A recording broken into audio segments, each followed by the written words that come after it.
ਬਿਕਰਮ ਮਜੀਠੀਆ ਦੇ ਵਿਰੁੱਧ FIR ਦਰਜ ਹੋ ਚੁੱਕੀ ਹੈ ਤੇ ਇਹ ਦਰਜ ਵੀ ਕਹਿੰਦੇ ਅੱਧੀ ਰਾਤ ਦੇ ਵੇਲੇ ਦਰਜ ਕੀਤੀ ਗਈ। ਤੇ ਹੁਣ ਜਿਹੜੀ ਤਾਜ਼ਾ ਖਬਰਾਂ ਆ ਰਹੀਆਂ ਨੇ ਬਿਕਰਮ ਮਜੀਠੀਆ ਉਨੀ ਰੂਹ ਪੋਸ਼ ਨੇ।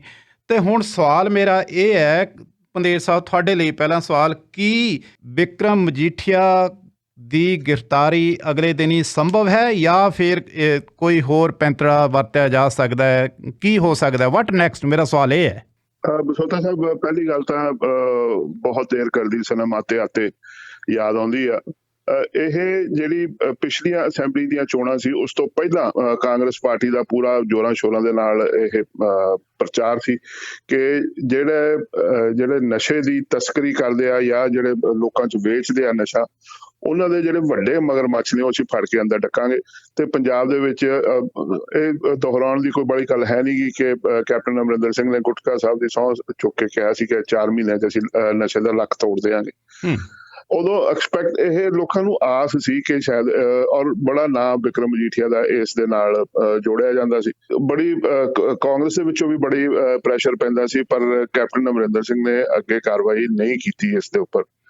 ਕੀ ਹੈਗੀ ਆ, ਕਦੇ ਮੌਕਾ ਮਿਲਦਾ ਕੈਪਟਨ ਅਮਰਿੰਦਰ ਸਿੰਘ ਨੂੰ ਮਿਲਣ ਦਾ ਤੇ ਉਦੋਂ ਦੇਖਾਂਗੇ। ਪਰ ਹੁਣ ਵੀ ਉਹ ਜਿਹੜੀ ਗੱਲ ਕਰਦੇ ਆ ਕਿ ਇੱਕ ਉਹ ਜਿਹੜੀ STF ਦੀ ਰਿਪੋਰਟ ਬਣਾਈ ਆ ਉਹ ਹਾਲੇ ਜਾਂ ED ਦੀ ਰਿਪੋਰਟ ਹੈ ਉਹ ਸੀਲ ਬੰਦ ਹੈ। ਤੇ ਕੈਪਟਨ ਅਮਰਿੰਦਰ ਸਿੰਘ ਦਾ ਕਹਿਣਾ ਕਿ ਜਿਹੜੀ ਇਹ FIR ਹੈ ਗੈਰ ਕਾਨੂੰਨੀ ਹੈ। ਕਾਨੂੰਨੀ ਦਾਅ ਪੇਚ ਜਿਹੜੇ ਹੈਗੇ ਆ ਉਹਦੇ ਵਿੱਚ ਕਈ ਜਿਹੜੇ ਕਾਨੂੰਨੀ ਮਾਹਰ ਨੇ ਉਹਨਾਂ ਦਾ ਇਹ ਮੰਨਣਾ ਹੈ ਕਿ ਜੀ ਇਹ ਬਾਕਾਇਦਾ ਜਿਹੜੀ ਹੈਗੀ ਆ FIR ਕਾਨੂੰਨ ਦੇ ਤਹਿਤ ਹੀ ਹੋਈ ਆ ਕਿ ਤੁਸੀਂ ਜਿਹੜੀਆਂ ਧਾਰਾਵਾਂ ਲੱਗੀਆਂ ਨੇ ਉਹਦੇ ਵਿੱਚ ਤੁਸੀਂ ਜਿਨ੍ਹਾਂ ਨੇ ਤਸਕਰੀ ਕੀਤੀ ਜਾਂ ਜਿਹੜਾ ਨਸ਼ਾ ਇੱਧਰ ਤੋਂ ਉੱਧਰ ਕੀਤਾ ਉਹਨਾਂ ਨੂੰ ਤੁਸੀਂ ਕਿਸੇ ਲੈਵਲ ਦੀ ਸਪੋਰਟ ਕੀਤੀ ਹੈ। ਇਹ ਜਾਣੇ ਜਾਂ ਅਣਜਾਣੇ ਦੇ ਵਿੱਚ ਇਹਦੇ ਚੋਂ ਬਾਹਰ ਉਹ ਤਫਤੀਸ਼ ਤੋਂ ਬਾਅਦ ਚੋਂ ਨਿਕਲਦੀ ਹੈ। ਹੁਣ ਜਿਹੜੀ ਤੁਸੀਂ ਗੱਲ ਕਰਦੇ ਹੋ ਅਰੈਸਟ ਦੀ, ਮੈਂ ਇਸ ਗੱਲ ਕਰਨੀ ਚਾਹੁੰਦਾ ਕਿ ਬੜੇ ਜ਼ੋਰਾਂ ਸ਼ੋਰਾਂ ਦੇ ਨਾਲ ਜਿਹੜੇ ਟਰਾਂਸਪੋਰਟ ਮੰਤਰੀ ਨੇ ਅਮਰਿੰਦਰ ਸਿੰਘ ਰਾਜਾ ਵੜਿੰਗ, ਉਹਨਾਂ ਨੇ ਜੀ ਜਿਹੜੀਆਂ ਬਾਦਲਾਂ ਦੀਆਂ ਤੇ ਹੋਰ ਜਿਹੜੇ ਧਨਾੜ ਅਕਾਲੀ ਲੀਡਰ ਸੀ ਜਿਨ੍ਹਾਂ ਦੀਆਂ ਬੱਸਾਂ ਦੇ ਉੱਤੇ ਕਿਹਾ ਜਾਂਦਾ ਸੀ ਇੱਕ ਪਰਮਿਟ ਦੇ ਉੱਤੇ 10-10 ਬੱਸਾਂ ਚੱਲਦੀਆਂ ਨੇ, ਉਹ ਬੱਸਾਂ ਡੱਕੀਆਂ ਸੀ।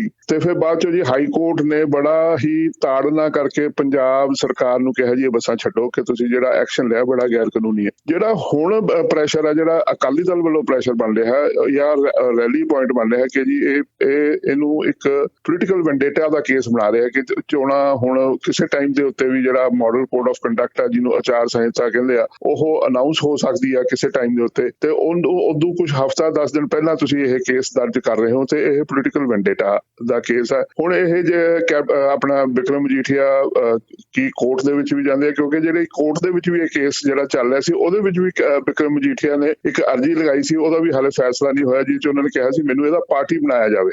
ਸੋ ਉਹ ਸਾਰੇ ਦਾ ਸਾਰਾ ਜਿਹੜਾ ਹੈਗਾ ਉਹ ਕਾਨੂੰਨੀ ਦਾਅ ਪੇਚ ਜਿਹੜੇ ਹੈਗੇ ਆ ਉਹ ਆਉਣ ਵਾਲੇ ਦਿਨਾਂ 'ਚ ਦੇਖਣ ਵਾਲੇ ਹੋਣਗੇ।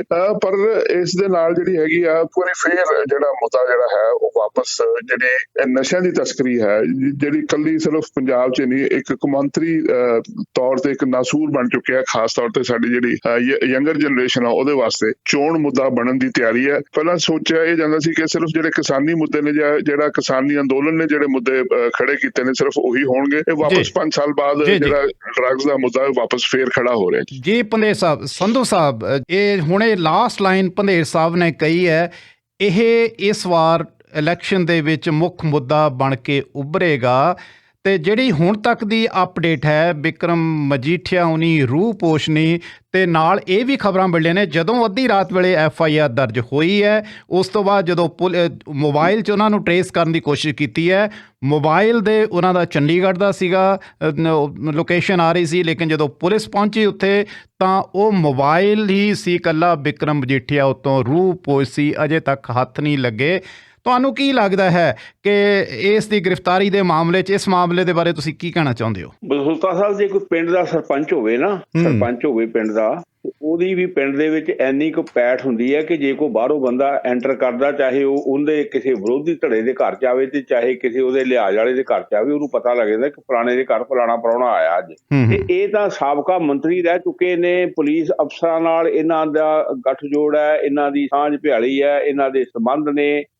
ਔਰ ਜਿਸ ਵੇਲੇ ਇਹਨਾਂ ਦੇ ਖਿਲਾਫ ਕੇਸ ਦਰਜ ਹੋਇਆ ਉਸ ਵੇਲੇ ਇਹਨਾਂ ਦੇ ਨਾਲ ਪੰਜਾਬ ਪੁਲਿਸ ਦੇ ਜਵਾਨ ਵੀ ਡਿਊਟੀ ਤੇ ਤਾਇਨਾਤ ਸੀਗੇ, ਕੁਛ ਹੋਰ ਵੀ ਸੰਗੀ ਸਾਥੀ ਇਹਨਾਂ ਦੇ ਉਸ ਸਰਕਲ ਦੇ ਵਿੱਚ ਬੈਠੇ ਆ ਜਿੱਥੋਂ ਇਹਨਾਂ ਨੂੰ ਇਸ ਚੀਜ਼ ਦੀ ਇਨਫੋਰਮੇਸ਼ਨ ਜਿਹੜੀ ਆ ਉਹ ਪਹਿਲਾਂ ਮਿਲ ਗਈ ਸੀ। ਇਸ ਕਰਕੇ ਜਿਹੜਾ ਉਹ ਮੋਬਾਈਲ ਦੀ ਲੋਕੇਸ਼ਨ ਵਾਲੀ ਗੱਲ ਤਾਂ ਹੈ ਹੀ ਨਹੀਂ, ਕਿਉਂਕਿ ਇਹਨਾਂ ਨੂੰ ਪਹਿਲਾਂ ਪਤਾ ਲੱਗ ਗਿਆ ਤੇ ਇਹ ਪਹਿਲਾਂ ਹੀ ਉਹਦੇ ਤੋਂ ਆਸੇ-ਪਾਸੇ ਹੋ ਗਏ। ਹੁਣ ਆਪਾਂ ਇਸ ਗੱਲ ਮਗਰ ਨਹੀਂ ਜਾ ਸਕਦੇ ਕਿ ਪੰਜਾਬ 'ਚ ਬੈਠੇ ਨੇ ਕਿ ਪੰਜਾਬ ਤੋਂ ਬਾਹਰ ਚਲੇ ਗਏ ਨੇ। ਬਾਹਰ ਜਾਣ ਤੋਂ ਰੋਕਣ ਵਾਸਤੇ ਵੀ ਯਤਨ ਕੀਤੇ ਜਾ ਰਹੇ ਨੇ। ਗ੍ਰਹਿ ਮੰਤਰਾਲੇ ਨੇ ਲੋਕਆਊਟ ਨੋਟਿਸ ਜਿਹੜਾ ਜਾਰੀ ਕੀਤਾ ਉਹ ਇਸ ਕਰਕੇ ਕੀਤਾ ਕਿ ਬਾਹਰ ਨਾ ਚਲੇ ਜਾਣ। ਸਾਰੇ ਹਵਾਈ ਅੱਡਿਆਂ ਦੇ ਉੱਤੇ, ਸਾਰੀਆਂ ਬੰਦਰਗਾਹਾਂ ਤੇ ਸਾਰੇ ਜਿੰਨੇ ਵੀ ਸਟੇਸ਼ਨ ਨੇ ਉਹਨਾਂ ਦੇ ਉੱਤੇ ਇਸ ਤਰ੍ਹਾਂ ਦੀ ਜਿਹੜੀ ਉਹ ਪਹਿਰੇਦਾਰੀ ਕੀਤੀ ਜਾ ਰਹੀ ਹੈ। ਸਵਾਲ ਸਿਰਫ ਇਹ ਆ ਕਿ ਇਹ ਜਿਹੜਾ ਕੇਸ ਹੈ, ਪਹਿਲੀ ਗੱਲ ਤਾਂ ਇਹ ਆ ਕਿ ਉਸ ਵੇਲੇ ਅਕਾਲੀ ਦਲ ਦੀ ਹੀ ਸਰਕਾਰ ਸੀ ਜਿਸ ਵੇਲੇ ਦਾ ਇਹ ਕੇਸ ਬਣਿਆ। ਉਹਦੇ ਤੋਂ ਬਾਅਦ ਜਿਵੇਂ ਪੰਧੇਰ ਸਾਹਿਬ ਨੇ ਦੱਸਿਆ ਕਿ ਅੱਗੇ ਕੈਪਟਨ ਅਮਰਿੰਦਰ ਸਿੰਘ ਦੀ ਸਰਕਾਰ ਆਈ ਤੇ ਉਹਨਾਂ ਨੇ ਇਹ ਮੁੱਦਾ ਚੱਕਿਆ। ਉਸ ਵੇਲੇ ਵੀ ਇਹ ਮੁੱਦਾ ਬਹੁਤ ਭਾਰੂ ਸੀ। ਜਿਹੜੇ ਬਾਕੀ ਹੋਰ ਮੁੱਦੇ ਸੀਗੇ ਉਹਨਾਂ ਦੇ ਨਾਲ ਇੱਕੋ ਜਿੰਨਾ ਹੀ ਬਰਾਬਰ ਦਾ ਇਹ ਭਾਰੂ ਸੀ। ਜਿੱਥੇ ਬੇਅਦਬੀ ਕਾਂਡ ਸੀ, ਜਿੱਥੇ ਕਿਸਾਨਾਂ ਦੀਆਂ ਖੁਦਕੁਸ਼ੀਆਂ ਸੀ, ਜਿੱਥੇ ਕਿਸਾਨਾਂ ਦੇ ਕਰਜ਼ੇ ਸੀ, ਉੱਥੇ ਨਸ਼ਿਆਂ ਦਾ ਮੁੱਦਾ, ਰੇਤ ਤਸਕਰੀ ਦਾ ਮੁੱਦਾ, ਇਹ ਸਾਰੇ ਮੁੱਦਿਆਂ ਦੇ ਉੱਤੇ ਹੀ ਲਗਭਗ ਜਿਹੜੀ 2017 ਦੇ ਵਿੱਚ ਕੈਪਟਨ ਅਮਰਿੰਦਰ ਸਿੰਘ ਨੇ ਚੋਣ ਲੜੀ ਹੈ ਔਰ ਉਹਨਾਂ ਨੇ ਇਸ ਚੀਜ਼ ਦਾ ਵਾਅਦਾ ਕੀਤਾ ਸੀ ਕਿ ਮੈਂ ਇਹ ਸਾਰੇ ਮਸਲੇ ਹੱਲ ਕਰਾਂਗਾ। ਇਹ ਮੰਦਭਾਗੀ ਗੱਲ ਹੈ ਕਿ ਉਹਨਾਂ ਚੋਂ ਇੱਕ ਵੀ ਮਸਲਾ ਹੱਲ ਨਹੀਂ ਹੋਇਆ। ਨਾ ਬੇਅਦਬੀ ਕਾਂਡ ਦਾ ਮਸਲਾ ਹੱਲ ਹੋਇਆ, ਨਾ ਰੇਤ ਮਾਫੀਆ ਦਾ ਮਸਲਾ ਹੱਲ ਹੋਇਆ, ਨਾ ਨਸ਼ਿਆਂ ਦਾ ਮਸਲਾ ਹੱਲ ਹੋਇਆ ਔਰ ਨਾ ਹੀ ਕਿਸਾਨਾਂ ਦੇ ਕਰਜ਼ਿਆਂ ਦਾ ਮਸਲਾ ਹੱਲ। ਸੰਧੂ ਸਾਹਿਬ, ਹੁਣ ਗੱਲ ਨੂੰ ਅੱਗੇ ਤੋਰਦੇ ਹਾਂ। ਹੁਣ ਮੇਰਾ ਅਗਲਾ ਸਵਾਲ ਇਹ ਹੈ ਕਿ ਜਿਹੜੀ FIR ਦਰਜ ਕੀਤੀ ਗਈ ਹੈ, ਇਸ ਦਾ ਸਿਆਸਤ ਤੇ ਕੀ ਅਸਰ ਪਏਗਾ ਓਵਰਆਲ? ਇਸ ਨੂੰ ਤੁਸੀਂ ਇਸ ਬਾਰੇ ਦੱਸੋ। ਸੰਧੂ ਸਾਹਿਬ, ਤੁਹਾਡੇ ਲਈ ਸਵਾਲ ਹੈ ਪਹਿਲਾਂ। ਬਿਲਕੁਲ ਠੀਕ ਆ ਗੱਲ ਤੁਹਾਡੀ ਬਸੋਤਾ ਜੀ। ਇਹ ਬੜਾ ਮੌਕੇ ਦਾ ਸਵਾਲ ਹੈ ਕਿਉਂਕਿ ਅੱਗੇ ਚੋਣਾਂ ਜਿਹੜੀਆਂ ਨੇ ਉਹ ਬੂਹੇ ਦੇ ਉੱਤੇ ਖੜੀਆਂ ਨੇ ਔਰ ਹਰ ਪਾਰਟੀ ਨੇ ਇਸ ਚੀਜ਼ ਦੇ ਵਿੱਚ ਕੋਸ਼ਿਸ਼ ਕਰਨੀ ਹੈ। ਆਪਾਂ ਸਵਾਲ ਇਕੱਲੇ ਬਿਕਰਮ ਮਜੀਠੀਆ ਦੀ ਨਹੀਂ ਕਰ ਲੈਂਦੇ, ਆਪਾਂ ਬਾਕੀ ਮੁੱਦਿਆਂ ਦੀ ਵੀ ਗੱਲ ਕਰਦੇ। ਸਾਰਿਆਂ ਦੇ ਉੱਤੇ ਸਿਆਸੀ ਜਿਹੜਾ ਦਾ ਪੇਚ ਆ ਉਹ ਪਾਰਟੀਆਂ ਨੇ ਖੇਡਣੇ ਆ। ਹੁਣ ਜਿਵੇਂ ਇਸ ਵੇਲੇ ਆਪਾਂ ਇਸ ਮਾਮਲੇ ਦੀ ਗੱਲ ਕਰੀਏ ਤਾਂ ਅਕਾਲੀ ਦਲ ਜਿਹੜਾ ਉਹ ਪੂਰਾ ਜ਼ੋਰ ਲਾ ਕੇ ਇਹ ਕਹਿ ਰਿਹਾ ਨਾ ਕਿ ਸਿਆਸੀ ਬਦਲਾਖੋਰੀ ਦਾ ਕੇਸ ਹੈ, ਇਹਦੇ ਵਿੱਚ ਕੋਈ ਕਾਨੂੰਨੀ ਆਧਾਰ ਨਹੀਂ, ਇਹਦੇ ਵਿੱਚ ਕੋਈ ਕਾਨੂੰਨੀ ਜਿਹੜਾ ਨੁਕਤਾ ਨਹੀਂ ਹੈਗਾ। ਕੈਪਟਨ ਅਮਰਿੰਦਰ ਸਿੰਘ ਜਿਹੜੇ ਕੱਲ ਤੱਕ ਮੁੱਖ ਮੰਤਰੀ ਸੀ, ਅਜੇ ਨੂੰ 2-2.5 ਮਹੀਨੇ ਹੋਏ ਉਹਨਾਂ ਨੂੰ ਉਹ ਕੁਰਸੀ ਛੱਡਿਆ ਨੂੰ, ਉਹ ਵੀ ਅੱਜ ਕਹਿ ਰਹੇ ਨੇ ਕਿ ਇਸ ਵੇਲੇ ਜਿਹੜੀ ਕਾਂਗਰਸ ਸਰਕਾਰ ਹੈ ਉਹ ਬਦਲਾਖੋਰੀ ਦੀ ਨੀਤੀ ਨਾਲ ਚੱਲ ਰਹੀ ਹੈ। ਇਹ ਉਹੀ ਸਰਕਾਰ ਹੈ ਜਿਹਦੀ ਉਹ ਹੁਣ ਤੱਕ ਅਗਵਾਈ ਕਰਦੇ ਰਹੇ ਆ। ਇਹ ਉਹੀ ਜਹਾਜ਼ ਹੈ ਜਿਹਦੇ ਉਹ ਹੁਣ ਤੱਕ ਮਲਾਹ ਸੀਗੇ ਔਰ ਅੱਜ ਉਹ ਇਹ ਕਹਿ ਰਹੇ ਕਿ ਸਰਕਾਰ ਬਦਲਾਖੋਰੀ ਦੀ ਨੀਤੀ ਨਾਲ ਕੰਮ ਕਰ ਰਹੀ ਹੈ। ਸਵਾਲ ਇਹ ਹੈ ਕਿ ਇਹ ਮੁੱਦਾ 2015 ਤੋਂ 14 ਤੋਂ ਲੈ ਕੇ ਅੱਜ ਤੱਕ 7-8 ਸਾਲਾਂ ਤੋਂ ਲਗਾਤਾਰ ਭਖਿਆ ਰਿਹਾ। ਕੀ ਇਹਦੇ ਬਾਰੇ ਗੱਲ ਹੋਣੀ ਚਾਹੀਦੀ ਹੈ ਕਿ ਨਹੀਂ ਹੋਣੀ ਚਾਹੀਦੀ? ਕਿਸ ਸਰਕਾਰ ਨੇ ਇਹਦੇ ਬਾਰੇ ਗੱਲ ਕੀਤੀ ਹੈ? ਔਰ ਇਹ ਮੁੱਦਾ ਅਗਲੀਆਂ ਚੋਣਾਂ ਦੇ ਵਿੱਚ ਵੀ ਇੰਨੇ ਜ਼ੋਰ ਸ਼ੋਰ ਦੇ ਨਾਲ ਹੀ ਉੱਭਰਨਾ ਕਿਉਂਕਿ ਜਿਹੜੀ ਇਹ ਨਸ਼ਿਆਂ ਦੀ ਹਨੇਰੀ ਚੱਲ ਰਹੀ ਹੈ ਨਾ, ਜਿਵੇਂ ਪੰਧੇਰ ਸਾਹਿਬ ਨੇ ਦੱਸਿਆ ਕਿ ਇਸ ਵੇਲੇ ਤਾਂ ਇਹ ਕੌਮਾਂਤਰੀ ਮਾਮਲਾ ਬਣਿਆ ਹੋਇਆ ਔਰ ਭਾਰਤ ਦੇ ਵੀ ਹੋਰ ਸੂਬਿਆਂ ਦੇ ਵਿੱਚ ਜਿਹੜਾ ਨਸ਼ਿਆਂ ਦਾ ਬਹੁਤ ਜ਼ਿਆਦਾ ਪ੍ਰਚਲਨ ਵੀ ਹੈ ਔਰ ਸਮਗਲਿੰਗ ਵੀ ਹੋ ਰਹੀ ਹੈ। ਪਿਛਲੇ ਦਿਨੀ ਗੁਜਰਾਤ ਦੇ ਵਿੱਚ ਕਿੰਨੇ ਕੁਆਂਟਲਾਂ ਦੇ ਹਿਸਾਬ ਨਾਲ ਉੱਥੇ ਨਸ਼ਾ ਫੜਿਆ ਗਿਆ ਬੰਦਰਗਾਹਾਂ ਦੇ ਉੱਤੇ ਜਿਹੜਾ ਬਾਹਰੋਂ ਆਇਆ। ਇਸ ਮਾਮਲੇ ਨੂੰ ਠੱਲ ਪਾਉਣੀ, ਇਸ ਵਰਤਾਰੇ ਨੂੰ ਰੋਕਣਾ, ਇਹਦੇ ਪਿੱਛੇ ਬਹੁਤ ਵੱਡੇ ਹੱਥ ਹੈ। ਇੱਕ ਬਿਕਰਮ ਮਜੀਠੀਆ ਨਹੀਂ, ਇਹਦੇ ਪਿੱਛੇ ਕਈ ਹੋਰ ਹੋਣਗੇ। ਆਪਾਂ ਨੂੰ ਪਹਿਲਾਂ ਹੀ ਪਤਾ ਹੈ ਜਦੋਂ ਜਗਦੀਸ਼ ਭੋਲਾ ਨੂੰ ਗ੍ਰਿਫਤਾਰ ਕੀਤਾ ਗਿਆ ਸੀ, ਜਦੋਂ ਸਤਪ੍ਰੀਤ ਸੱਤਾ ਨੂੰ ਗ੍ਰਿਫਤਾਰ ਕੀਤਾ ਗਿਆ ਸੀ, ਜਦੋਂ ਮਨਿੰਦਰ ਔਲਖ ਨੂੰ ਫੜਿਆ ਗਿਆ ਸੀ, ਬਿੱਟੂ ਔਲਖ ਜੀ ਦਾ ਨਾਂ, ਪਰਮਿੰਦਰ ਸਿੰਘ ਨੂੰ ਫੜਿਆ ਗਿਆ ਸੀ, ਉਸ ਵੇਲੇ ਵੀ ਇਹ ਗੱਲ ਸਾਹਮਣੇ ਆਈ ਸੀ। ਔਰ ਜਦੋਂ ਉਹਨਾਂ ਤੋਂ ਪੁੱਛਗਿੱਛ ਕੀਤੀ ਗਈ ਸੀ ਸਪੈਸ਼ਲ ਇਨਵੈਸਟੀਗੇਸ਼ਨ ਟੀਮ ਨੇ ਔਰ ED ਨੇ ਪੁੱਛਗਿੱਛ ਕੀਤੀ ਸੀ, ਉਹਨਾਂ ਨੇ ਹੀ ਨਾਂ ਲਿਆ ਸੀਗਾ ਕਿ ਇਹਦੇ ਵਿੱਚ ਬਿਕਰਮ ਮਜੀਠੀਆ ਦਾ ਯੋਗਦਾਨ ਹੈ। ਔਰ ਇਹ ਵੀ ਗੱਲ ਕੀਤੀ ਜਾਂਦੀ ਕਿ ਇਹ ਜਿਹੜੇ ਲੋਕ ਨੇ ਜਿਹੜੇ ਹੁਣ ਗ੍ਰਿਫਤਾਰ ਹੋਏ ਸੀ, ਜਿਨ੍ਹਾਂ ਦੇ ਉੱਤੇ ਕੇਸ ਇਸ ਤੋਂ ਪਹਿਲਾਂ ਬਣ ਚੁੱਕੇ ਨੇ, ਉਹ ਇਹ ਦੱਸਦੇ ਨੇ ਕਿ ਇਹ ਉਹਨਾਂ ਦੇ ਘਰ ਆ ਕੇ ਠਹਿਰਦੇ ਰਹੇ। ਜਿਹੜੇ ਬਾਹਰੋਂ ਆਉਂਦੇ ਨੇ ਉਹ ਵੀ ਆ ਕੇ ਉਹਨਾਂ ਦੇ ਘਰ ਠਹਿਰਦੇ ਰਹੇ। ਉਹਨਾਂ ਨੂੰ ਗੱਡੀਆਂ ਮੁਹੱਈਆ ਕਰਵਾਈਆਂ ਜਾਂਦੀਆਂ ਸੀ, ਉਹਨਾਂ ਨੂੰ ਗਨਮੈਨ ਮੁਹੱਈਆ ਕਰਵਾਈ ਜਾਂਦੇ ਸੀ। ਔਰ ਇਸ ਸਾਰੇ ਦੇ ਵਿੱਚ ਉਹਨਾਂ ਦਾ ਹੱਥ ਜਿਹੜਾ ਉਦੋਂ ਤੋਂ ਲੈ ਕੇ ਉਸੇ ਰਿਪੋਰਟ ਦੇ ਆਧਾਰ ਦੇ ਉੱਤੇ ਇਹ ਕੇਸ ਜਿਹੜਾ ਉਹ ਦਰਜ ਕੀਤਾ ਗਿਆ ਹੈ, ਜਿਹਦੇ ਵਿੱਚ ਇਹ ਵੀ ਜ਼ਿਕਰ ਕੀਤਾ ਗਿਆ ਕਿ ਬਿਕਰਮ ਮਜੀਠੀਆ ਦੀ ਜਿਹੜੀ ਅੰਮ੍ਰਿਤਸਰ ਦੇ ਵਿੱਚ ਕੋਠੀ ਸੀ ਉਹਦੇ ਵਿੱਚ ਵੀ ਉਹ ਆ ਕੇ ਰਹਿੰਦੇ ਸੀਗੇ ਜਿਹੜੇ ਨਸ਼ਿਆਂ ਦੇ ਸੌਦਾਗਰ ਸੀ, ਨਸ਼ਿਆਂ ਦੇ ਸਮਗਲਰ ਸੀ ਔਰ ਚੰਡੀਗੜ੍ਹ ਵਾਲੀ ਰਿਹਾਇਸ਼ ਦੇ ਵਿੱਚ ਵੀ ਰਹਿੰਦੇ ਸੀ। ਇਸ ਕਰਕੇ ਇਸ ਮੁੱਦੇ ਨੂੰ ਆਪਾਂ ਠੰਡੇ ਬਸਤੇ 'ਚ ਨਹੀਂ ਪਾ ਸਕਦੇ। ਇਹ ਮੁੱਦਾ ਇਹਨਾਂ ਚੋਣਾਂ ਦੇ ਵਿੱਚ ਸਿਰ ਚੜ੍ਹ ਕੇ ਬੋਲੇਗਾ, ਸਾਰੀਆਂ ਪਾਰਟੀਆਂ ਦੇ ਸਾਹਮਣੇ। ਜੀ ਹਾਂਜੀ ਸੰਧੂ ਸਾਹਿਬ, ਤੁਸੀਂ ਕਹਿ ਰਹੇ ਹੋ ਸਿਰ ਚੜ੍ਹ ਕੇ ਬੋਲੇਗਾ, ਇਸ 'ਚ ਕੋਈ ਸ਼ੱਕ ਨਹੀਂ। ਮੈਨੂੰ ਤਾਂ ਇੰਝ ਲੱਗਦਾ ਹੈਗਾ ਵੀ ਸਾਰੇ ਮੁੱਦੇ ਠੰਡੇ ਪੈ ਜਾਣੇ ਤੇ ਇਹ ਮੁੱਦਾ ਸੀਗਾ, ਇਹ ਮੁੱਦਾ ਆਉਣ ਵਾਲੇ ਸਮੇਂ 'ਚ ਗੂੰਜੇਗਾ ਤੇ ਇਸ ਦਾ ਆਪੋ ਆਪਣੀ ਥਾਂ ਵੱਖੋ-ਵੱਖ ਸਿਆਸੀ ਪਾਰਟੀਆਂ ਪੈਂਤੜਾ ਖੇਡਣ ਦੇ ਯਤਨ ਕਰਨਗੀਆਂ। ਤੇ ਪੰਧੇਰ ਸਾਹਿਬ, ਹੁਣ ਮੇਰਾ ਸਵਾਲ ਇਹ ਹੈ, ਪਹਿਲਾਂ ਕਾਂਗਰਸ ਤੇ ਇਹਦੀ ਤਾਂ ਗੱਲ ਬਾਅਦ 'ਚ ਕਰਦੇ ਹਾਂ, ਹੁਣ ਆਮ ਆਦਮੀ ਪਾਰਟੀ ਦੀ ਗੱਲ ਕਰਦੇ ਹਾਂ। ਜੋ ਬਿਆਨ ਆ ਰਿਹਾ, ਮੈਂ ਉਸ ਦੇ ਸਤਰ 'ਚ ਗੱਲ ਕਰ ਰਿਹਾ। ਜਦੋਂ ਪਿਛਲੀ ਵਾਰੀ ਵਿਧਾਨ ਸਭਾ ਚੋਣਾਂ ਹੋਈਆਂ ਉਦੋਂ ਅਰਵਿੰਦ ਕੇਜਰੀਵਾਲ ਨੇ ਮਜੀਠੀਆ ਦੇ ਵਿਰੁੱਧ ਪੋਸਟਰ ਲਾਏ ਸੀ। ਉਸ ਮੁੱਦੇ ਨੂੰ ਲੈ ਕੇ ਉਹਨਾਂ ਨੇ ਚੋਣ ਲੜੀ, ਲੋਕੀ ਵੀ ਜੋੜੇ ਸੀ। ਇਹ ਵੱਖਰੀ ਗੱਲ ਹੈ ਕਿ ਜੋ ਉਹਨਾਂ ਨੇ ਗਲਤੀਆਂ ਕੀਤੀਆਂ ਸੀਗੀਆਂ ਉਸ ਦਾ ਵੱਡਾ ਖਮਿਆਜ਼ਾ ਭੁਗਤਣਾ ਪਿਆ ਹੈ। ਤੇ ਉਹ ਕੇਜਰੀਵਾਲ ਜਿਹੜੇ ਮਜੀਠੀਆ ਦੇ ਵਿਰੁੱਧ ਪੋਸਟਰ ਲਗਾਏ ਸੀ ਤੇ ਫਿਰ ਜਦੋਂ ਮਜੀਠੀਆ ਨੇ ਉਸ ਨੂੰ ਅਦਾਲਤ ਵਿੱਚ ਚੁਣੌਤੀ ਦਿੱਤੀ ਤੇ ਆਪ ਫਿਰ ਮਾਫੀ ਮੰਗੀ ਹੈ ਉਸ ਗੱਲ ਤੋਂ ਲੈ ਕੇ। ਹੁਣ ਅੱਜ ਉਹੀ ਕੇਜਰੀਵਾਲ ਉਹ ਨਹੀਂ ਕਹਿ ਰਹੇ ਨੇ ਵੀ ਅਕਾਲੀ ਤੇ ਜੋ ਕਾਂਗਰਸੀ ਹੈ ਇਸ ਮੁੱਦੇ ਨੂੰ ਲੈ ਕੇ ਸਿਆਸਤ ਕਰ ਰਹੇ ਨੇ। ਜੀ ਪੰਧੇਰ ਸਾਹਿਬ, ਪਹਿਲਾਂ ਤਾਂ ਮੈਂ ਜਿਹੜੀ ਸੰਧੂ ਸਾਹਿਬ ਗੱਲ ਕਰ ਰਹੇ ਸੀ ਉਹਨੂੰ ਥੋੜਾ ਜਿਹਾ ਅੱਗੇ ਵੀ ਵਧਾਉਣਾ ਚਾਹੁੰਦਾ। ਉਹ ਇਹ ਹੈ ਕਿ ਸਾਡੇ ਸਰੋਤਿਆਂ ਨੂੰ ਇਹ ਮੈਂ ਜਾਣਕਾਰੀ ਦੇਣਾ ਚਾਹੁੰਦਾ ਕਿ ਦੋ ਇਹਦੇ ਵਿੱਚ ਇਨਵੈਸਟੀਗੇਸ਼ਨ ਹੋਈਆਂ ਜਾਂ ਦੋ ਰਿਪੋਰਟਾਂ ਬਣੀਆਂ। ਇੱਕ ਤਾਂ ਐਨਫੋਰਸਮੈਂਟ ਡਾਇਰੈਕਟੋਰੇਟ ਦੀ ਹੈ, ਆਪਣੇ ਜਿਹੜੇ ਉਹਨਾਂ ਦੇ ਪਹਿਲਾਂ ਅਸਿਸਟੈਂਟ ਫਿਰ ਬਾਅਦ ਚੋਂ ਡਿਪਟੀ ਜਿਹੜੇ ਸੀਗੇ ਡਾਇਰੈਕਟਰ ਸੀਗੇ ਆਪਣੇ ਰੰਜਨ ਸਿੰਘ, ਉਹਨਾਂ ਦੀ ਰਿਪੋਰਟ ਹੈ। ਇੱਕ ਜਿਹੜੀ ਹੈਗੀ ਆ special task force IPS officer ਬੜੇ ਕਦਾਵਰ ਬੜੇ ਮੰਨੇ ਹੋਏ ਜਿਹੜੇ ਹੈਗੇ ਆਫਿਸਰ ਨੇ ਹਰਪ੍ਰੀਤ ਸਿੱਧੂ, ਹਾਂਜੀ, ਉਹਨਾਂ ਦੀਆਂ ਦੋ ਰਿਪੋਰਟਾਂ ਨੇ। ਪਰ ਦੋਨਾਂ ਰਿਪੋਰਟਾਂ ਦੇ ਵਿੱਚ ਇੱਕ ਬੜੀ ਜਿਹੜੀ ਹੈਗੀ ਆ ਬਹੁਤ ਹੀ ਦਿਲਚਸਪ ਕੜੀ ਹੈ ਕਿ ਇਹਦੇ ਵਿੱਚ ਤਫਤੀਸ਼ ਨਹੀਂ ਹੋਈ। ਜਿਹੜੀ ਹੁਣ ਇਲਜ਼ਾਮ ਲੱਗੇ ਕਿ ਜੀ ਬਿਕਰਮ ਮਜੀਠੀਆ ਦੇ ਕੋਲੇ ਇਹ ਬੰਦੇ ਆਏ ਤੇ ਬਿਕਰਮ ਮਜੀਠੀਆ ਦੇ ਬਿਆਨ ਨਾਲ ਲਿੱਤੇ ਗਏ। ਬਿਕਰਮ ਮਜੀਠੀਆ ਨੇ ਉਹ ਬਿਆਨਾਂ ਦੇ ਵਿੱਚ ਕਿਹਾ ਵੀ ਮੈਂ ਇਹਨਾਂ ਬੰਦਿਆਂ ਨੂੰ ਮਿਲਿਆ ਪਰ ਮੇਰਾ ਇਹਨਾਂ ਦੇ ਨਾਲ ਕੋਈ ਲੈਣ ਦੇਣ, ਕੋਈ ਜਿਹੜਾ ਹੈਗਾ ਜੀ ਵਿੱਤੀ ਲੈਣ ਦੇਣ ਕੋਈ ਨਹੀਂ ਹੈ, ਫਾਈਨੈਂਸ਼ੀਅਲ ਲੈਣ ਦੇਣ ਕੋਈ ਨਹੀਂ। ਪਰ ਉਹ ਜਿਹੜੇ ਸੀਗੇ ਜੀ ਸ਼ਹਿਰ ਦੇ ਕੁਝ ਪਤਵੰਤੇ ਸੱਜਣ ਸੀ, ਉਹ ਜਿਸ ਤਰ੍ਹਾਂ ਬਾਕੀ ਦੇ ਮਿਲਣ ਆਉਂਦੇ ਉਵੇਂ ਮਿਲ ਲੈਂਦੇ। ਸੋ ਪਰ ਇਹਦੀ ਜਿਹੜੀ ਹੈਗੀ ਹੈ ਇਨਵੈਸਟੀਗੇਸ਼ਨ ਸਾਰੀ ਦੀ ਸਾਰੀ ਉਹ ਅੱਗੇ ਹੋਣੀ ਚਾਹੀਦੀ ਸੀ। ਉਹ ਇਨਵੈਸਟੀਗੇਸ਼ਨ ਨਹੀਂ ਹੋਈ। ਉਹ ਕਿਹਨੇ ਰੋਕੀ? ਔਰ ਉਹਦੇ ਵਿੱਚ ਈਵਨ ਨਿਰੰਜਨ ਸਿੰਘ ਦੀ ਵੀ ਤਬਦੀਲੀ ਤੇ ਉਹਦੀ ਜਿਹੜੀ ਪ੍ਰਮੋਸ਼ਨ ਵੀ ਕਿਹਾ ਜਾਂਦਾ, ਫਿਰ ਉਹਦੇ ਥੱਲੇ ਜਿਹੜੇ ਇਨਵੈਸਟੀਗੇਸ਼ਨ ਅਫਸਰ ਸੀ ਉਹ ਵੀ ਬਦਲੇ ਜਾਂਦੇ ਸੀ। ਔਰ ਉਸ ਵੇਲੇ ਵੀ ਕੇਂਦਰ ਦੇ ਵਿੱਚ BJP ਦੀ ਸਰਕਾਰ ਸੀ। ਉਹੀ BJP ਦੀ ਸਰਕਾਰ ਹੈ ਜਿਹੜੀ ਹੁਣ ਬਿਕਰਮ ਮਜੀਠੀਆ ਦੇ ਖਿਲਾਫ ਲੁੱਕਆਊਟ ਨੋਟਿਸ ਕਰ ਰਹੀ ਹੈ। ਸੋ ਜਿਹੜੀ ਇਹ ਇੱਕ ਪਾਸੇ ਤਾਂ ਜਿਹੜਾ ਅਰਵਿੰਦ ਕੇਜਰੀਵਾਲ ਦਾ ਜਿਹੜਾ ਇਹ ਬਿਆਨ ਹੈ ਕਿ ਜੀ ਸਿਆਸਤ ਹੋ ਰਹੀ ਹੈ, ਉਹਦੇ ਵਿੱਚ ਇਹ ਬੜੀ ਹੋਰ ਦਿਲਚਸਪ ਗੱਲ ਹੈ ਕਿ ਜਿਸ ਦਿਨ FIR ਹੁੰਦੀ ਹੈ ਉਸ ਤੋਂ ਅਗਲੇ ਦਿਨ 2 ਦਿਨਾਂ ਦੇ ਵਿੱਚ, ਇੱਕ ਦਿਨ ਤਾਂ ਪੰਜਾਬ ਪ੍ਰਦੇਸ਼ ਦੇ ਜਿਹੜੇ ਹੈਗੇ ਪ੍ਰਧਾਨ ਤੇ ਅਗਲੇ ਦਿਨ ਮੁੱਖ ਮੰਤਰੀ ਉਹ ਡੇਰਾ ਬਿਆਸ ਦੇ ਜਿਹੜੇ ਮੁਖੀ ਨੇ ਬਾਬਾ ਗੁਰਿੰਦਰ ਸਿੰਘ ਢਿੱਲੋਂ ਨੂੰ ਮਿਲਣ ਜਾਂਦੇ ਨੇ। ਇਹ ਸਾਰਿਆਂ ਨੂੰ ਪਤਾ ਕਿ ਬਾਬਾ ਗੁਰਿੰਦਰ ਸਿੰਘ ਢਿੱਲੋਂ ਦੀ ਜਿਹੜੀ ਭਤੀਜੀ ਆ ਉਹ ਬਿਕਰਮ ਮਜੀਠੀਆ ਨਾਲ ਵਿਆਹੀ ਹੋਈ ਆ, ਉਹਨਾਂ ਦੇ ਘਰੇ ਆ। ਸੋ ਇਹ ਜਿਹੜੀਆਂ ਵਿੱਚ ਪੇਚੀਦਗੀਆਂ ਆ ਰਹੀਆਂ ਨੇ ਨਾ ਜੀ ਸਾਰੀਆਂ ਉਹਦੇ ਵਿੱਚ ਇਹ ਹੈ ਵੀ ਕੀ ਹੋ ਕੀ ਰਿਹਾ। ਲੋਕ ਜਿਹੜੇ ਇਸ ਵੇਲੇ ਨੇ ਬਸੋਤਾ ਸਾਹਿਬ ਇੰਨੀ ਜਿਹੜਾ ਮੈਂ ਕਿਸਾਨ ਅੰਦੋਲਨ ਦੀ ਜਿਹੜੀ ਆਪਾਂ ਪ੍ਰਸ਼ੰਸਾ ਕਰੀਏ ਨਾ, ਉਹ ਇਹ ਬੇਸ਼ੱਕ 3 ਬਿੱਲ ਤਾਂ ਵਾਪਸ ਹੋ ਗਏ, ਪਰ ਜਿਹੜੀ ਲੋਕਾਂ 'ਚ ਜਾਗਰੂਕਤਾ ਆਈ ਆ ਕਿ ਅਸੀਂ ਸਿਆਸੀ ਮਸਲਿਆਂ ਦੇ ਉੱਤੇ ਗੱਲ ਕਿਵੇਂ ਕਰਨੀ ਆ। ਔਰ ਉਹ ਪਹਿਲਾਂ ਜਿਹੜੇ ਲੋਕ ਹੁੰਦੇ ਸੀ ਕਿ ਇੱਕ ਛੋਟੇ ਜਿਹੇ ਲੀਡਰ ਵਾਸਤੇ ਵੀ ਹਾਰ ਲੈ ਕੇ ਖੜੇ ਹੁੰਦੇ ਸੀ, ਗਿਫਟ ਲੈ ਕੇ ਖੜੇ ਹੁੰਦੇ ਸੀ ਪਿੰਡ ਵਾਸਤੇ, ਐਤਕੀ ਸਵਾਲ ਲੈ ਕੇ ਖੜੇ ਆ, ਕਹਿੰਦੇ ਜੀ ਸਵਾਲਾਂ ਦੇ ਜਵਾਬ ਦਿਓ। ਹੁਣ ਇਹ ਜਿਹੜੇ ਲੋਕਾਂ ਨੂੰ ਜਦੋਂ ਆ ਗੱਲਾਂ ਆਉਂਦੀਆਂ ਸੋਸ਼ਲ ਮੀਡੀਆ ਦੇ ਉੱਤੇ ਹੁੰਦੀਆਂ ਜਾਂ ਕੋਈ ਦੂਸਰੇ ਮੀਡੀਆ ਦੇ ਉੱਤੇ ਤਾਂ ਚਲੋ ਘੱਟ ਵੱਧ, ਸੋਸ਼ਲ ਮੀਡੀਆ ਜਿੰਨਾ ਅਲਾਈਵ ਆ ਇਸ ਇਸ਼ੂ ਦੇ ਉੱਤੇ, ਇਸ ਮੁੱਦੇ ਨੂੰ ਸਿੱਟ ਰਿਹਾ। ਜਿਹੜਾ ਇਹ ਇੱਕ ਹੋਰ ਮੁੱਦਾ ਬੜਾ ਜਿਹੜਾ ਭੱਕ ਕੇ ਸਾਹਮਣੇ ਉਹ ਆ ਰਿਹਾ, ਕਹਿੰਦੇ ਜੀ ਚਲੋ ਜਿਸ ਤਰ੍ਹਾਂ ਆਪਣੇ ਸੰਧੂ ਸਾਹਿਬ ਨੇ ਕਿਹਾ ਜੀ ਇਹ ਰੌਲਾ ਤਾਂ 2013-14 ਤੋਂ ਚੱਲ ਰਿਹਾ ਤੇ ਜੀ ਉਦੋਂ ਤਾਂ ਅਕਾਲੀ ਸਰਕਾਰ ਸੀ। ਹੁਣ ਜਿਹੜੀ ਸੀਗੀ ਜੀ ਫਿਰ ਹਟ ਗਈ ਅਕਾਲੀ ਸਰਕਾਰ ਤੇ ਜੇ ਬਿਕਰਮ ਮਜੀਠੀਆ ਤਾਂ ਬਤੌਰ ਮੰਤਰੀ ਨਹੀਂ ਰਿਹਾ ਤੇ ਹੁਣ ਨਸ਼ੇ ਕੌਣ ਵੇਚ ਰਿਹਾ, ਉਹਨਾਂ ਦੇ ਉੱਤੇ ਜਿਹੜੀ ਕਾਂਗਰਸ ਸਰਕਾਰ ਹੈ ਉਹਨਾਂ ਨੇ ਕੀ ਕਾਰਵਾਈ ਕੀਤੀ ਹੈ।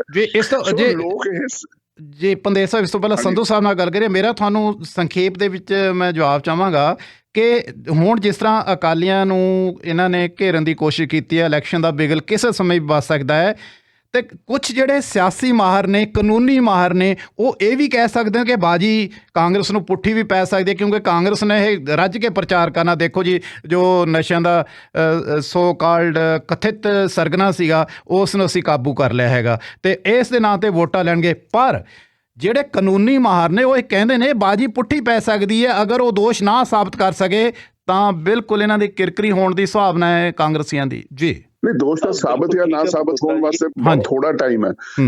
ਇਹ ਸਿਰਫ ਕੇਸ ਰਜਿਸਟਰ ਹੋਣਾ, ਉਸ ਤੋਂ ਬਾਅਦ ਚੋਂ ਮਾਡਲ ਕੋਡ ਆਫ ਕੰਡਕਟ ਆ ਜਾਣਾ।